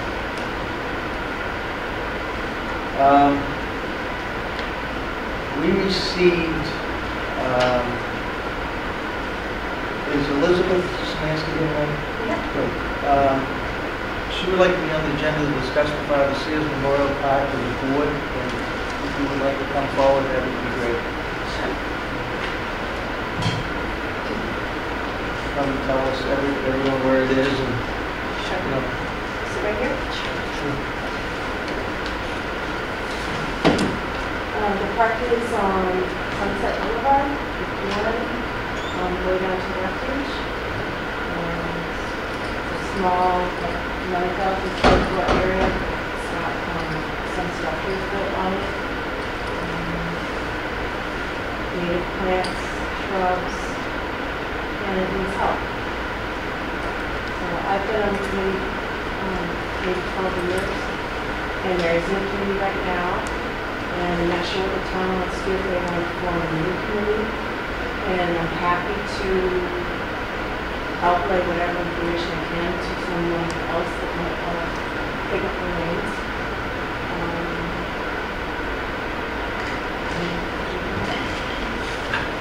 So you are all the names of the committee, and you no longer, I think, you would be on the committee? Well, I don't want to be on the committee now. 12 years. I'd like to help. I'm interested in the plants. I'm interested in gardening. I like working. Yep. I don't want to organize. That's not my strong suit.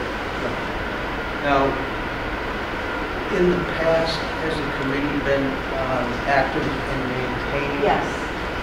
And help, I mean, were they active up until last year, or the year Yeah, before, or? 2013, up until the start. 2013. And I've just been running it kind of on the slot, you know. Okay, thank you. Whatever I'm doing. How did we go about getting people for that committee? It came forth. Huh? They came forth and volunteered. So I call it usually people who live nearby. People who live nearby to the park. Oh, yeah, yeah. So how's it being used today? Who's using it? Let's see. Besides trying to maintain it. I see people that come and sit on the bench and watch the sunset. I don't live down there, so I can't really say what goes on. I think some people do like to do some work down there, and they'll just pick up and weed once in a while, that sort of thing. Some people like to pick the beach plum berries and make stuff out of them, and I say, we've got water, if you're gonna take the berries. And I know the paths are fun for kids to run through. I know that some parents have said, the kids like to run around. So the only concern is a maintenance issue, it sounds like. Yeah, there's a lot of things to be, pruned, and paths should be worked on, and watering. I've pretty much been doing watering and some mowing, over on the weed whacker. I do have some help every year with the pump. My husband and Ralph Sawyer help me usually turning the pump on, turning it off. If there's no maintenance, they usually help out. And we've held some spring cleanups, and some of the neighbors that are friendly will come over and we'll do like a morning blitz through there, like 2 hours. That sort of thing in the spring. Actually kind of raises an issue that I've raised in the past, and that is that we have a few few of the small properties around town, sure that they've been planning up in the pocket parks, Yep. but, they seem to fall under the radar all the time. You know, we have a recreation committee that's devoted to looking after the soccer fields, you know, much else. The DPW's, is more concerned about the roads falling apart than the highway. Trying to maintain some of these smaller properties, and just like the management committee, if they're restoration like that, smaller properties, help us figure out what they are, what they're being used for, what needs to be done on a regular basis, whether it be just community modeling or Talk a little louder. Yeah, I said But my voice is there's taken. no budget, there's no budget. There's a small endowment. There is a small endowment. You know, how much it is on purpose? There's a small endowment for this specific part. For the Father's Day Memorial Park. I think it was part of the original donation. wasn't it?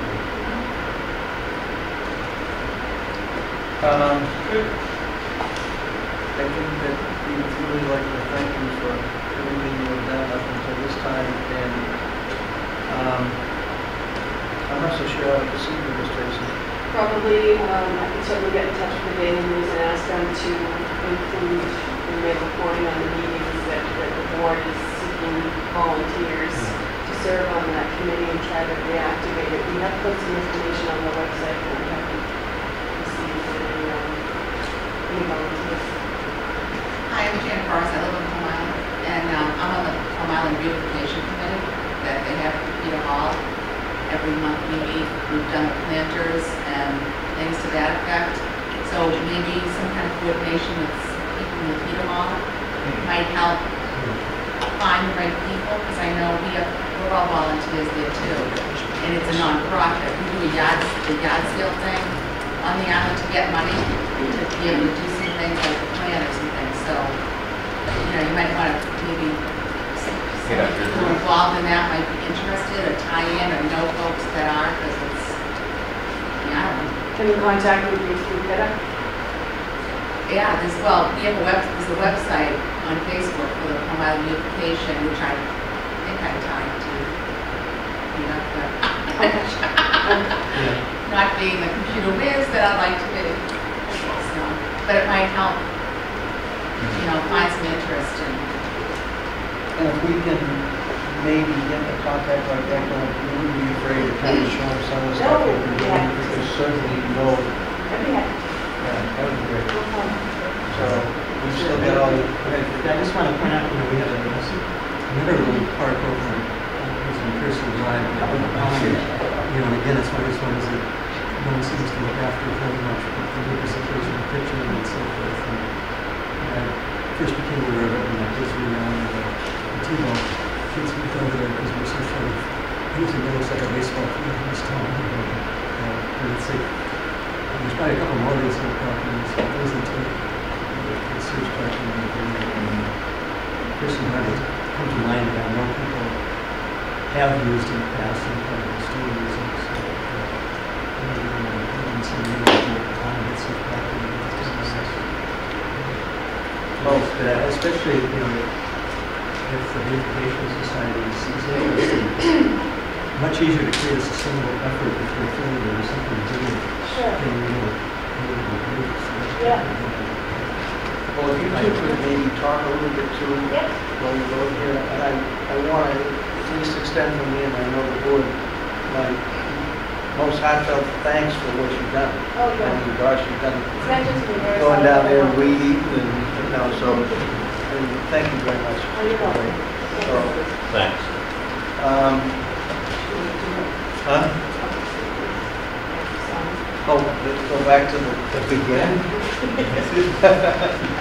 All right, we're gonna pop back, Eric's down here now, and, we're gonna go back to, board committee reports from the municipal building committee presentation with Eric. Is it possible I could sit next to Kathy and talk to all of you? Talk loud, so you can. Need help moving the table?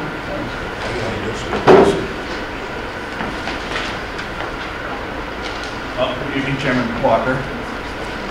Jesperson. Ready for another batch of ice. Oh, yeah. Go ahead, I'll bring it up. Okay. Harris.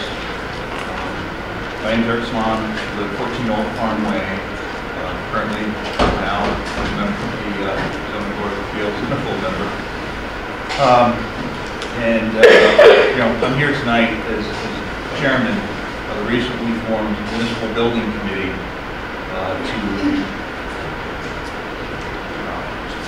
really that was formed just this past April to propose a solution, a favorable solution to the residents of Newbury and to the police department of Newbury to resolve physical facility issues at the Newbury Police Department.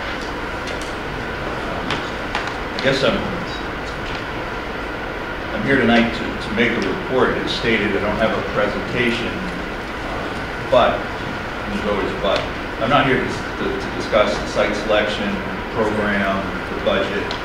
I'm really here to request the Selectmen's help as a group, individually, together, your help with the Municipal Building Committee in order to find that acceptable resolution. You know, this has gone on for some time now. I'm a little bit, I guess, surprised. I was a member of the Public Safety Complex Committee, and from that, the information that was gathered that, you know, in September of 2004, there was an update summary to the Newbury Master Plan. And even right there on one page, it says presently needed structures for the town of Newbury. And it's like A through J. Something, there's a whole list of them. The very first one is a police station. It was number one on the list in 2004. Then in 2006, there was an updated master plan that was published on page 153. It talks about public facilities in Newbury, and it says there's a great need for a new public safety facility. Again, in 2009, the police chief's State of the Department report posted on the Newbury Police website, states the needs of the facility. May of 2012, the Capital Planning Committee Facility Site Inspection Report and Recommendations, and to quote it, Newbury municipal facilities continue to operate well past their planned lifespan. That's just the first sentence. It says it all right there. It's an excellent report. It's well written. It contains photos, it contains a budget, it talks about the program. It's an excellent starting point that I believe started the Site Selection Committee, the Public Safety Complex Committee. And in that first paragraph just ends, does not meet the needs of the 21st century police department. 2013, Public Safety Site Selection Committee issued a final report. 2014, the Public Safety Complex Committee, which I was on, issued a report. And even currently up until this April, there's now a mold report because of complaints of air quality at the station. So that's over 10 years of reports. And I guess I volunteered as an architect, understanding that programming, budgeting, design, and scheduling buildings is what I do every day. I guess I was a little surprised to be nominated and made the chairman of the Municipal Building Committee, but I'm embracing that. And I guess I'm really here to tell you that I'm not volunteering my time just to do another report, to throw it on the pile of the other reports. I need to ask you to work with me and me to work with you, that we all come together and we find an acceptable solution and an alternate that the committee can prove out, improve the schedule and a budget and a program that works for the police department, that works for the residents of the town, and that we can move forward to resolution. And I'll be the first to admit, I moved to Newbury 10 years ago, April. So it's a little over 10 years, lived in Newburyport for 11 years. But I didn't know about the issue until just last year. So, you know, here I am, just like one of the residents, like everybody else, that saying, what's the problem, what's the issue? There they are, nicely dressed, nicely equipped, smiling somewhat. And, you know, they're here tonight, but I never knew there was an issue. And most people have a fear of the police. You see them in the rearview mirror. You get a little twitchy. Nobody really, you know, they have weapons. Nobody wants to talk to them. They are very nice people. But So there is some hurdles to get over, and just that people, embracing the police department. People don't go in there unless they really have a need, or they want one of the few permits that the police department will offer. And then when they do go in there, I think they'll find an incredible surprise that the lobby, again, is no bigger than this table. And that if you're in there trying to conduct some business and maybe have a question about a noisy neighbor or something like that, you don't really want to say it when somebody else is in earshot. So you can't even conduct your public business with the police department. So, to me, the architecture part, design part, I think is relatively easy to overcome, but it's very much a public awareness issue. And, I'm going to embrace the challenge. Being on the zoning board of appeals, I show up once a month, I look at drawings, I talk to people who are directly in front of me. It's all new about the greater town and how people react to that. So the other part is even if today we were on track and we had something to go for the annual fall town meeting, design all next year, construction next year, we're talking late 2016 and probably the middle of 2017 for something to be completed. And now that's pushing out 13 years. A cost in the Capital Planning Committee's report, they noted a budget of about $3.5 million to renovate Town Hall and do some additions. If the issues started back in 2004, today those costs, the action was taken in 2004, are now 30 to even 33, 35% higher. Building codes have changed, energy codes have changed, the cost has increased. And even taking that $3.5 million today, which I just used as a round number, we're talking 12 to 15% escalated out to the middle of 2017. Right now, my office does a lot of educational work, and we're seeing a tremendous amount of master plans. So what's that mean? Residential apartment housing construction is huge in Boston right now. Those people are at the forefront of the market and the curve. Next comes campuses and then the private business market. So the tremendous amount of master plans that we're designing for campuses now just means that those buildings are coming. What happens when those buildings all come and want to be constructed at the same time? The price goes up. Like inflation, construction prices go up, and they go down a little bit, and they come back right as fast. If we look at the cost of steel per ton, it's right up there. You think we went through this great recession, but some of the commodities haven't taken a hit like you would think, that everything's fallen off and slowly coming back.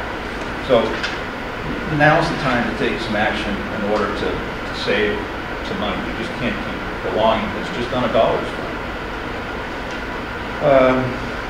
Every day the physical deficiencies are costing unneeded expenditures. And I think more importantly, the biggest issue is those deficiencies are causing a loss of public safety. And what do I mean by that? Officers are spending time to make up and work around facility deficiencies.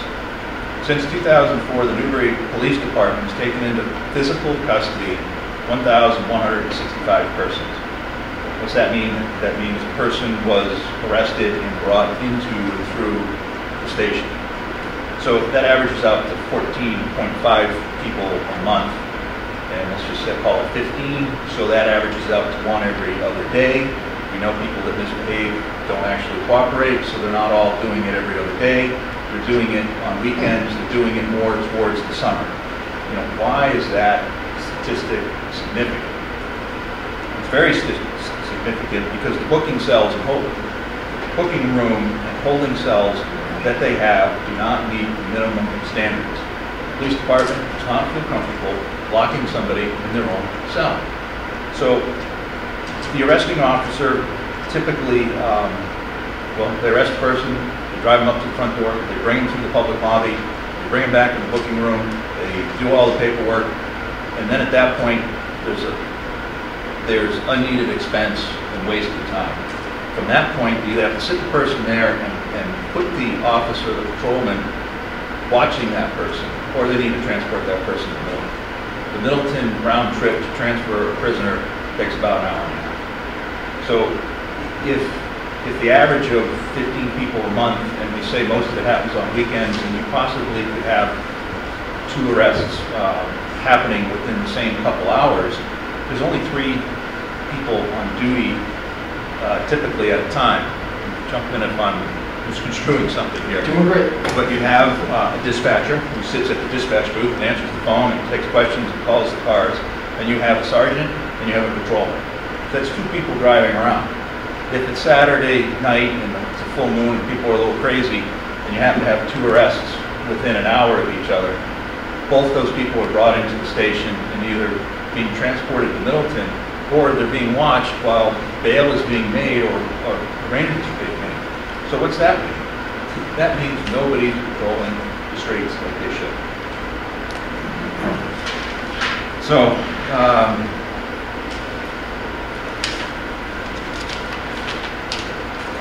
you know, and the population is growing in town. There's almost 7,000 people, and we have another large mass of people that need attention in town, and that's, we have 4 schools: high school, middle school, an elementary school, and a private school.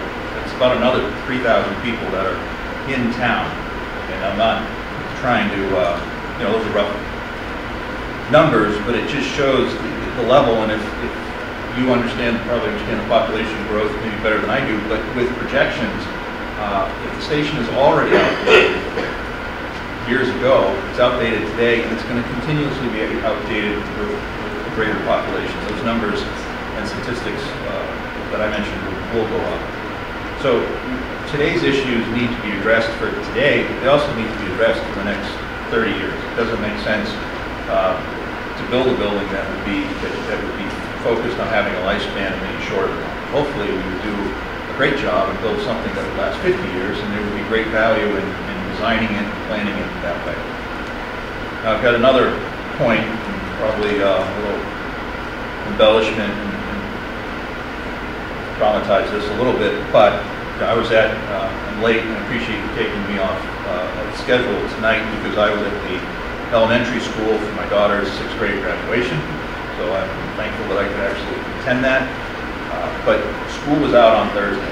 So if I was to work a half day on Friday and take my daughter to the police station on Friday afternoon to get a waterways permit, the boat that I don't know, but if I had a boat, I need a waterways permit, so I'd be at that station and I'd be in that lobby, and you know, it's Friday afternoon, it's 3 o'clock, and someone got a little early start to the weekend and partied a little too hard at the beach, and the cruiser pulls, I'm in the middle of filling out my permit, someone else is there filling out their permit, and we're talking about outside, and it's going to be boating and clamming in the river and doing everything, and the cruiser pulls up with the lights on, and now I'm asked that I have to leave the lobby, take my daughter, and the other guy has to go outside, stand in the parking lot, and watch the person that's under arrest being taken out of the car. If they're rowdy, shirt on, dropping F-bombs or something, being brought into the front door if there's a little tussle.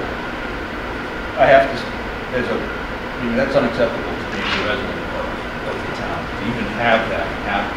And the reason I bring that up, because if the station had the correct programmed spaces and they were laid out correctly, those 2 events could happen simultaneously, and neither of them would know the other was actually at the station.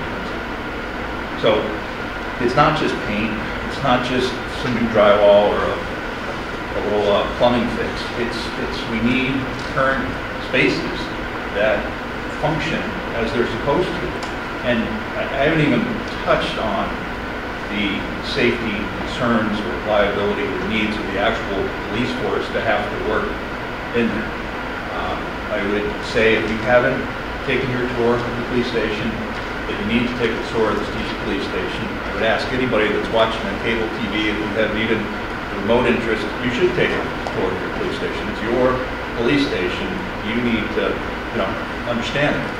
At the same time, that same scenario I worked could be an embarrassing scenario for somebody who's a resident in town and happens, maybe steps out of line a little bit, but then has, goes through the procedures. And, it happens, but there is, could be huge public embarrassment and other ramifications to doing that. let alone taking that person in handcuffs that may be a little rowdy back through corridors and dark spaces and past offices in order just to get to the book.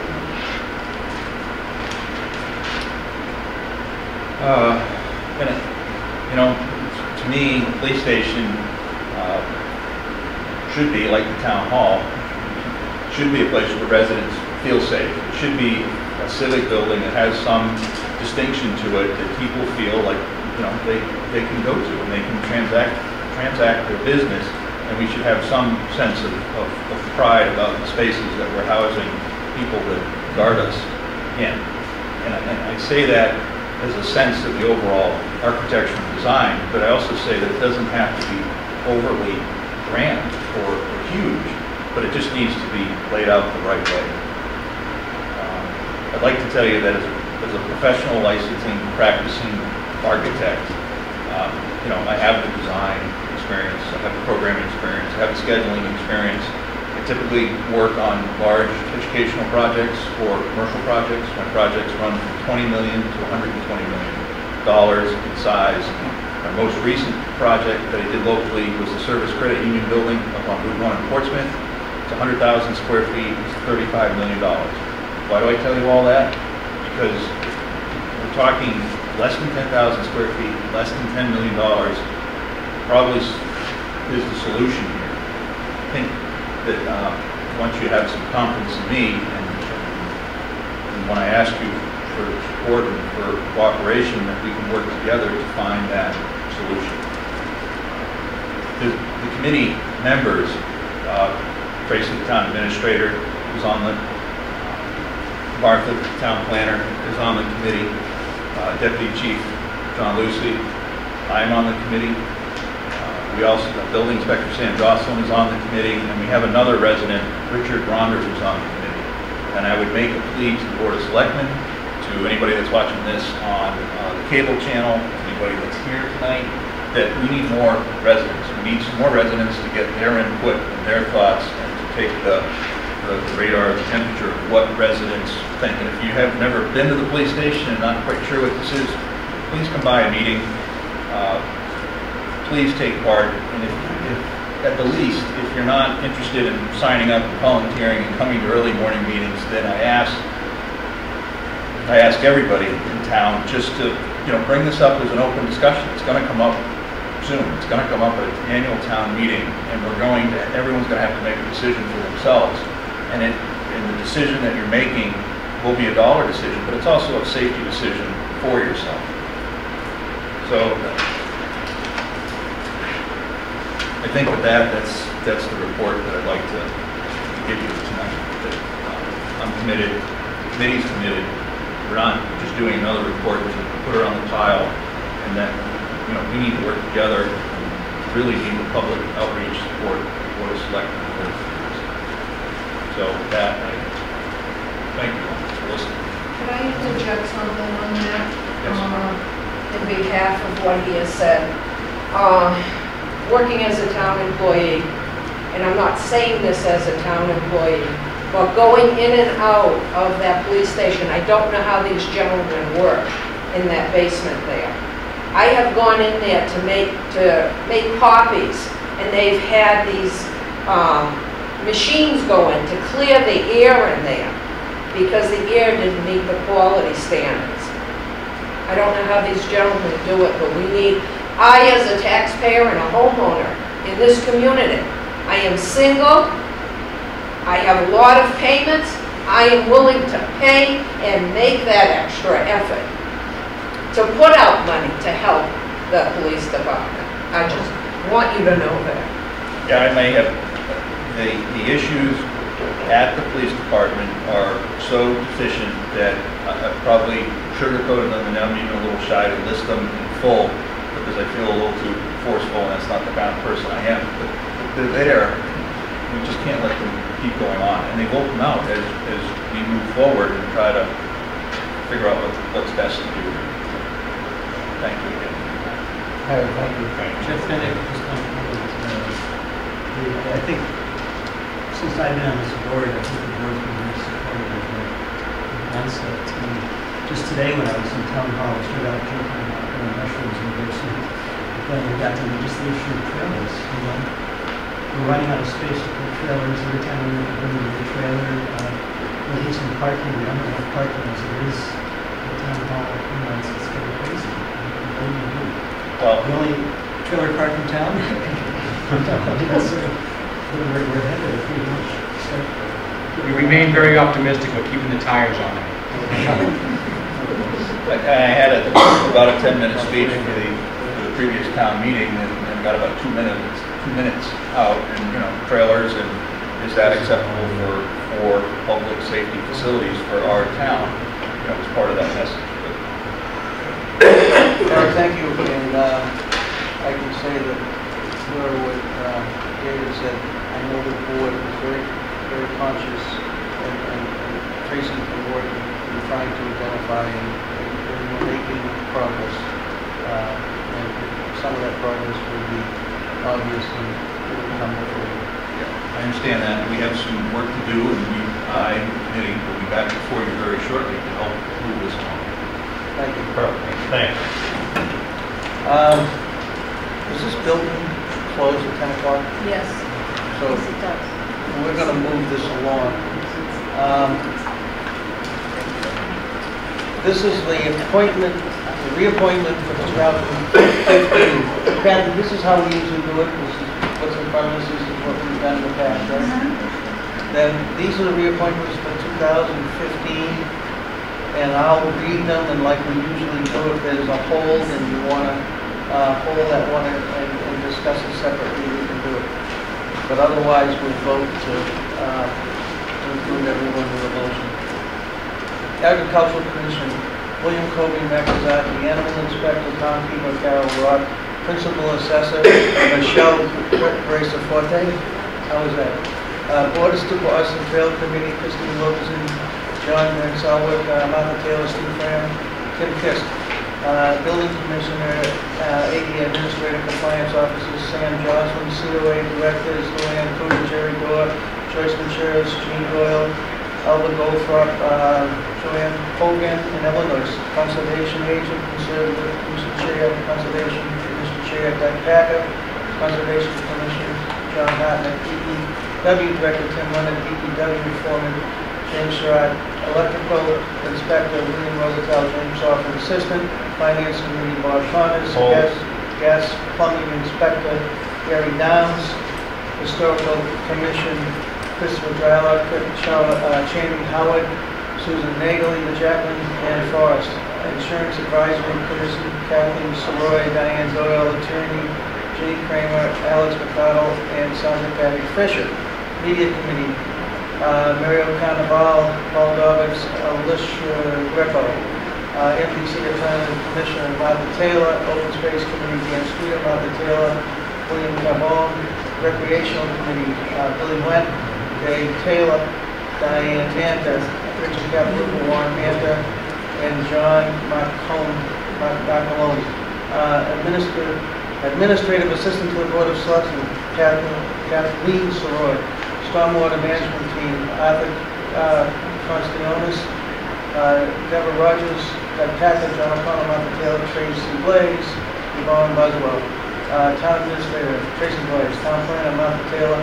Zoning Board of Appeals, Rick Samuelson. Newbury Cultural Council, Michael Upton.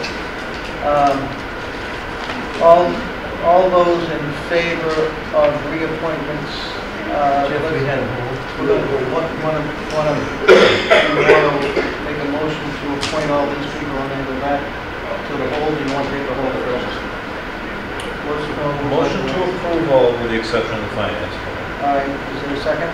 Second. All those in favor? Aye. All right, let's go back to the finance committee. Yeah, I call the hold on that, so I will discuss it. speak. Second, want to make a motion and then we'll discuss it. Okay, motion to approve. Motion to approve, give me 1 second. Second. All right, discussions? I'm just saying, I have got numerous requests to not reappoint him. I've got emails, I've got people stopping me on the street, and I just want to know, is there anybody else that has these? Is there any comments on this? Thanks, Ed. Thanks, Ed.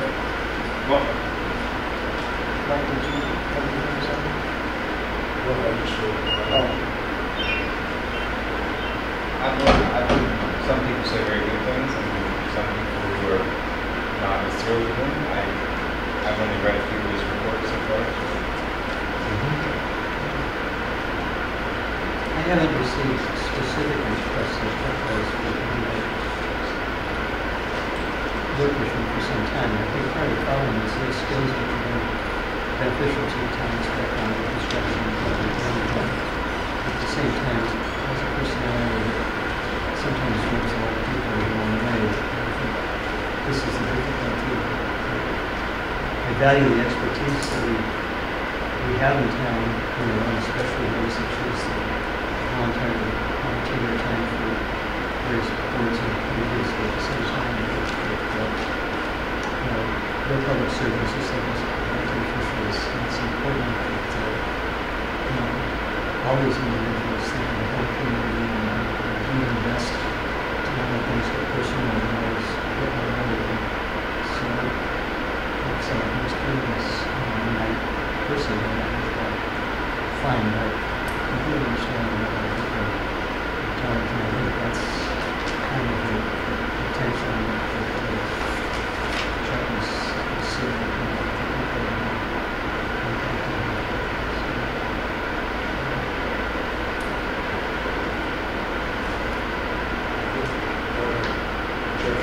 I've heard opposition to his appointment. Part of the problem, I think, possibly is he's on too many committees. He's on capital planning and chairman, and he's also on the finance committee, and I think there's some conflict of interest. But a lot of hard feelings come out of it. And I heard, he told me something, but one time he was going to resign from capital planning committee. I haven't seen any resignation. And I don't know if he wants to be reappointed. The other thing I'm saying is there are, and this is just something I picked up on my notes, and let's see, how am I going to say this? We have, well, a person that owns property in Milan or anywhere, you're governed by certain laws in the town, or the state, or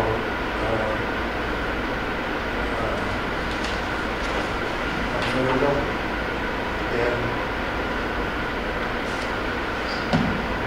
I don't like some, I've heard him say negative things, usually towards a person that would have some control over some of the issues that he may have. Mainly, the most we have has been on the problems that kind of come out.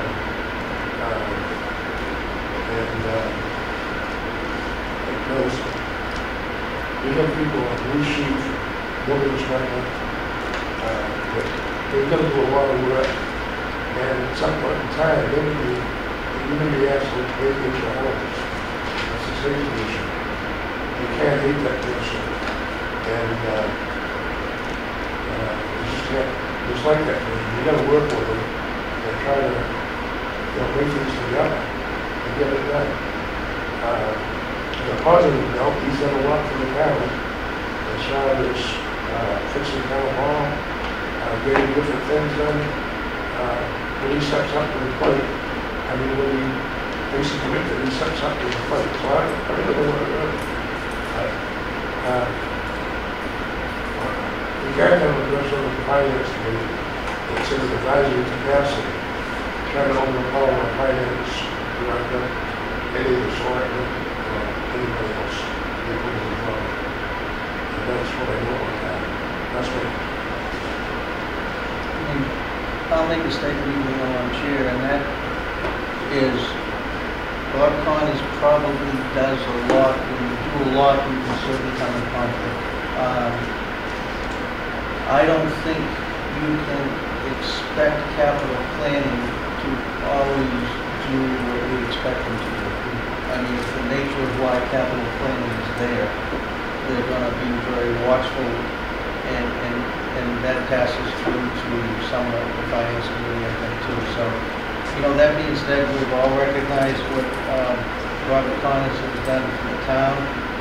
What was the motion that you made, Chuck?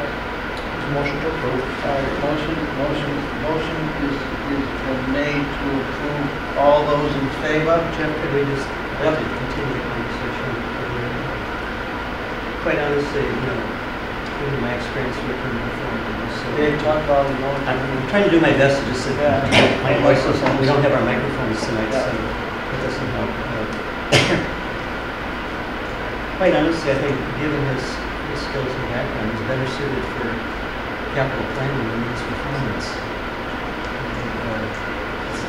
Again, I haven't talked to him about this issue, and maybe he would prefer finance over capital planning, but I just think given his experience, as I mentioned, in the construction industry and so on, and I've had some very helpful conversations with him about town buildings and why the roof on the library, for example, didn't last as long as we had expected and that kind of thing.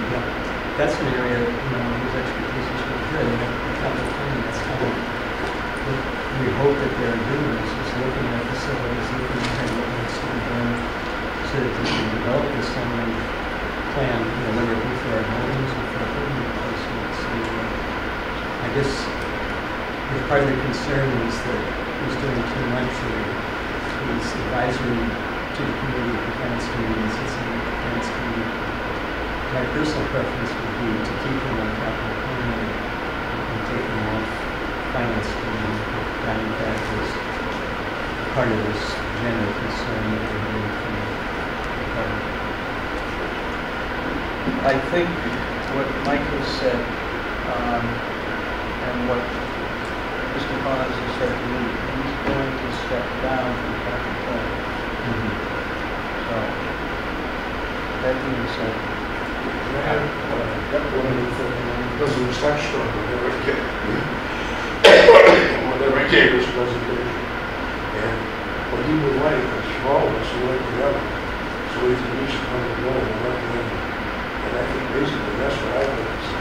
I want to see the finance committee and the town planning committee and any other committees so that we're going to be selected to help us get through the different problems that we have. I want you to work with us. I don't want to be lost. I don't want to be fighting. I think we stop together. We can get a police station if we all work together. And that includes the town meeting too.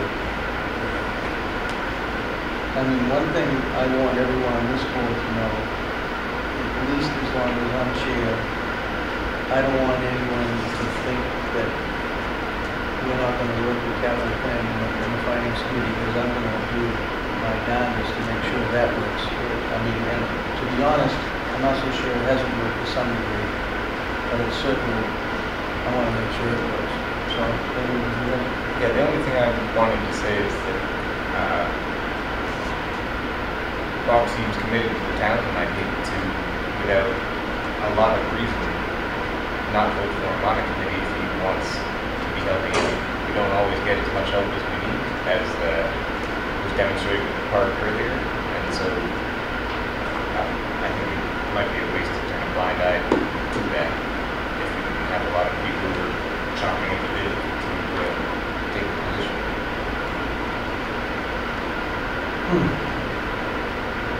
Finance committee has become popularity. Are we ready to vote? All right, the motion is on the floor to accept Bob Connors to the finance committee. All those in favor? Aye. How many vote? All right, those that are against putting Bob on the finance committee? So we have a tie, and the chair will vote, and I'll vote to put Bob on the finance committee.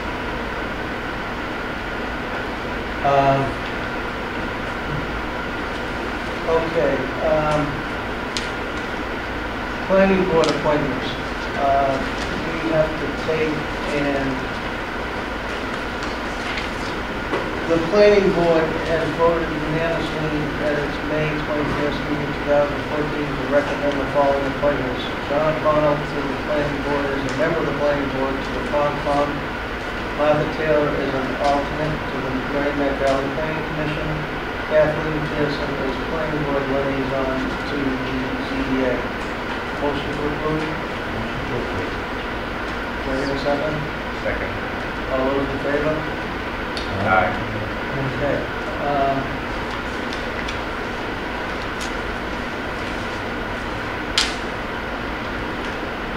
What's the appointment to the board of the registrars? Tracy, I'm not, That's the paperwork I gave you at the beginning of the meeting. so that's this part, okay. Now, what changed? In Carpenter Drive. Huh? In Carpenter Drive. Okay.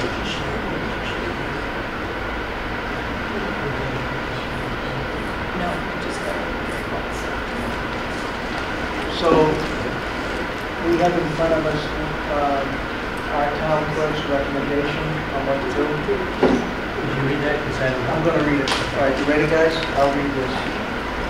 Dear Selectmen, in consideration to appoint Douglas, how do we say that, Kathy? Pullman, as a registrar for the town, is greatly appreciated. Mr. Pullman would replace Ed Carpenter, a long-serving member of the board who passed away in April. By law, the town must have 3 registrars, and Mr. Pullman will fill our legal obligation. Beyond that, Mr. Pullman is qualified for that position. Would make a complimentary addition to our board and has expressed his interest in serving as he will be filling Ed Carpenter's unexpired term. His term will be until April 1st, 2015, as prescribed by Massachusetts law. That's from Leslie Haley, our town clerk. I'll entertain a motion A motion to approve. to appoint. Is there a second? Second. All those in favor? Jeff, before we go, what do we know about his background? I didn't hear anything about it. Nothing from beyond what our town clerk. It was a recommendation from the Democratic Committee. Oh, yeah, okay, okay. That's this part of it? Yeah. Okay, as a newly Democratic town chair, I'd like to nominate and registered Democrat Douglas Pullman. 5 Fairfield Ave, so it is. Okay? All right, thanks, Kathy, for getting that to me. Vote. Oh, all those in favor? Aye. There's an awful lot on the table tonight, Jeff. You're doing great. Yeah. Get ready for this one, Jeff.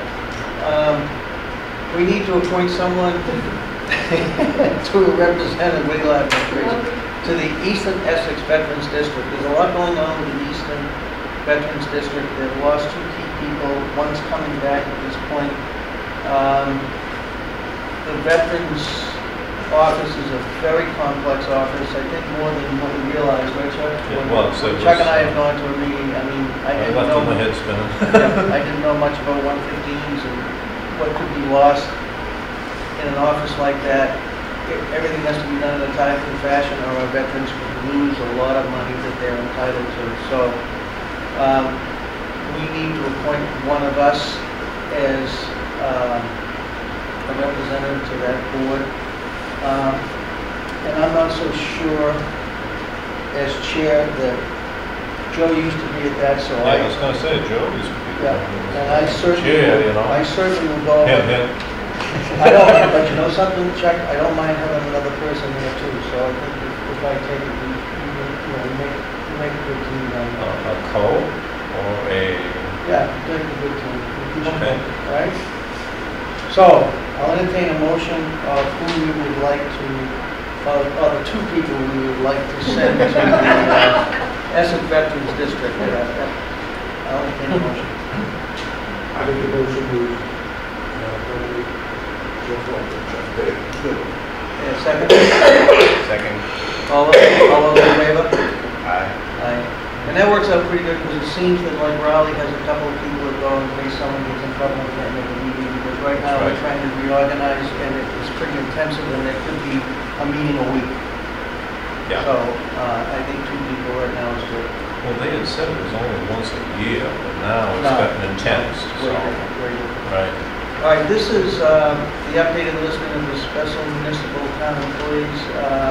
I went over this a little bit with Tracy. Kathy's done a good job in drafting this letter, and I think it's all in front of you and it's in the State Ethics Commission. And what the language said is all part-time employees, paid, unpaid, elected or appointed, including but not limited to, and the list is attached. The definition pretty well lays it out, but there could be, we could miss a committee, like we missed the municipal building committee, but probably the definition is encompass that. So I think we need a motion to send this to the State Ethics Commission. No? No? No, I asked for that. She said just send them a list, make sure it's updated, deleted what is no longer functioning. What's it called? Mike's going to make a motion, and then it's kind of... So we accept the updated list. Okay, and we have a second, and then discussion, Steve. The definition says every person in the world. Every board, whether they're elected or appointed or... Part-time. Okay. And with the exception of the Selectmen. This was done a long time ago. I know.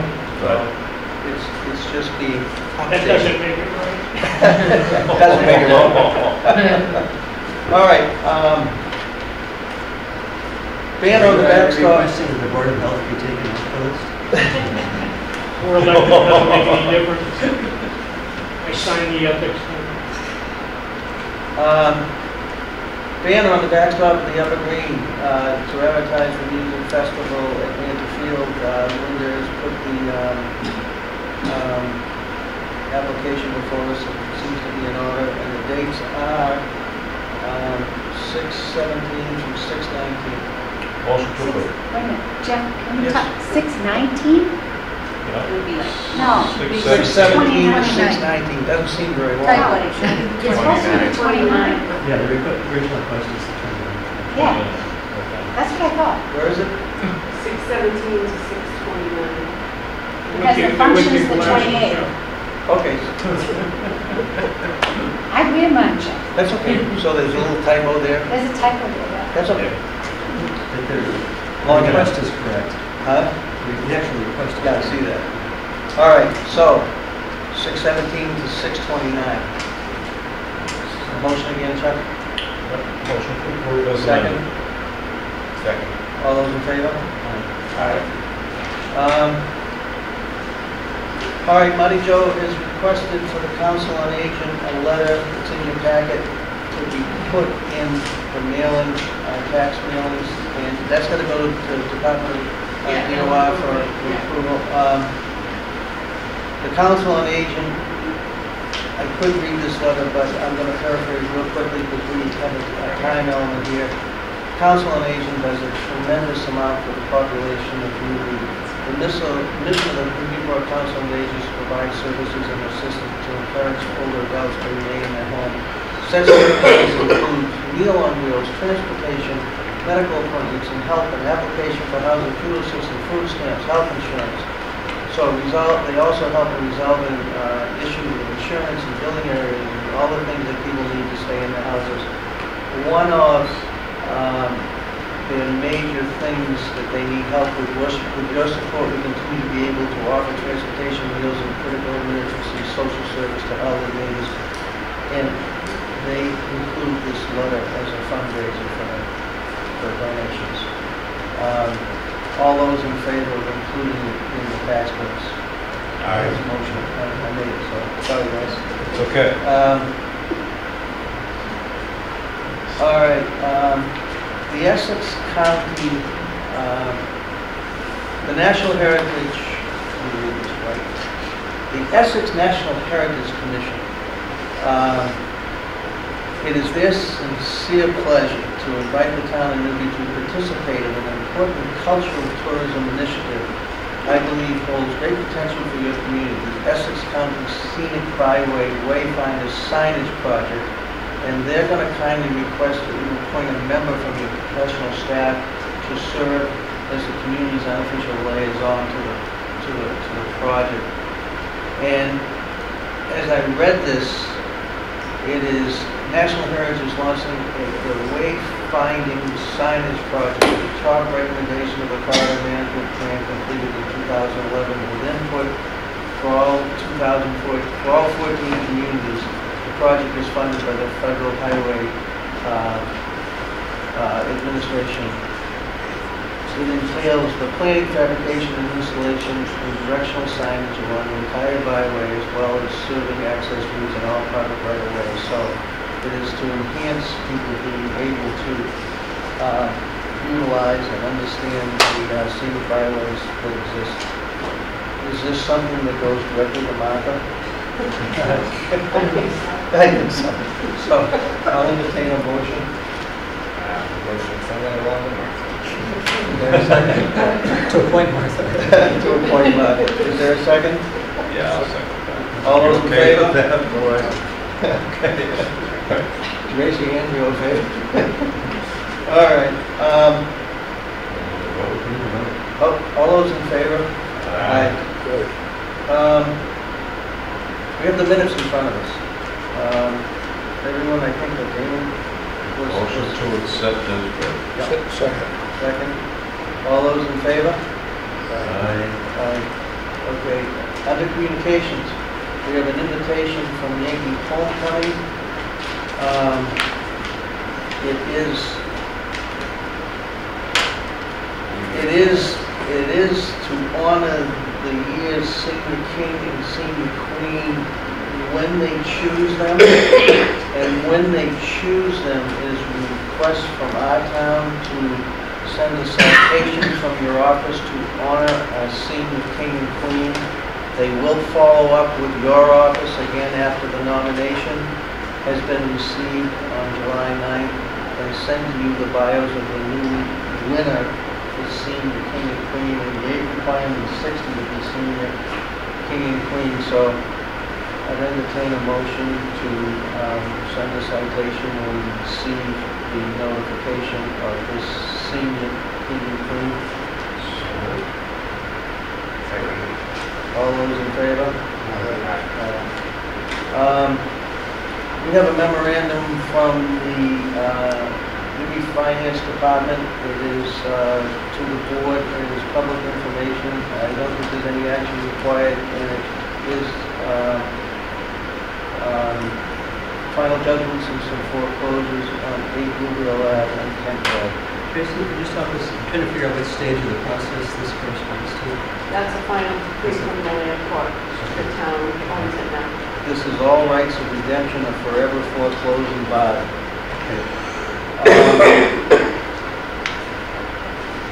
This still here? Good. So next time is we have to figure out what to do with the properties?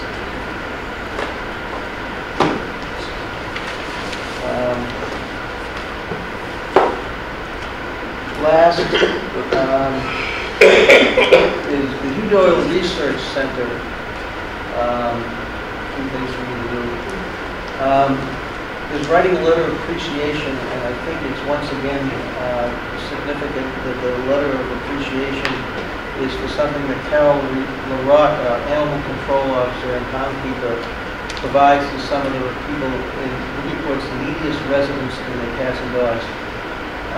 He's the executive director of the Hugh Doyle Research Center, and Carol, who must provide a lot of great services for them. The cost of dog food, cat food, sometimes beyond one's budget, and we seem to find a way to help these people. So, I'd like to inform you that the program is able to sustain everybody in Newbury. Unfortunately, people from Newburyport have come to me and I can't refuse. And as long as I have the money available, I will continue to provide service.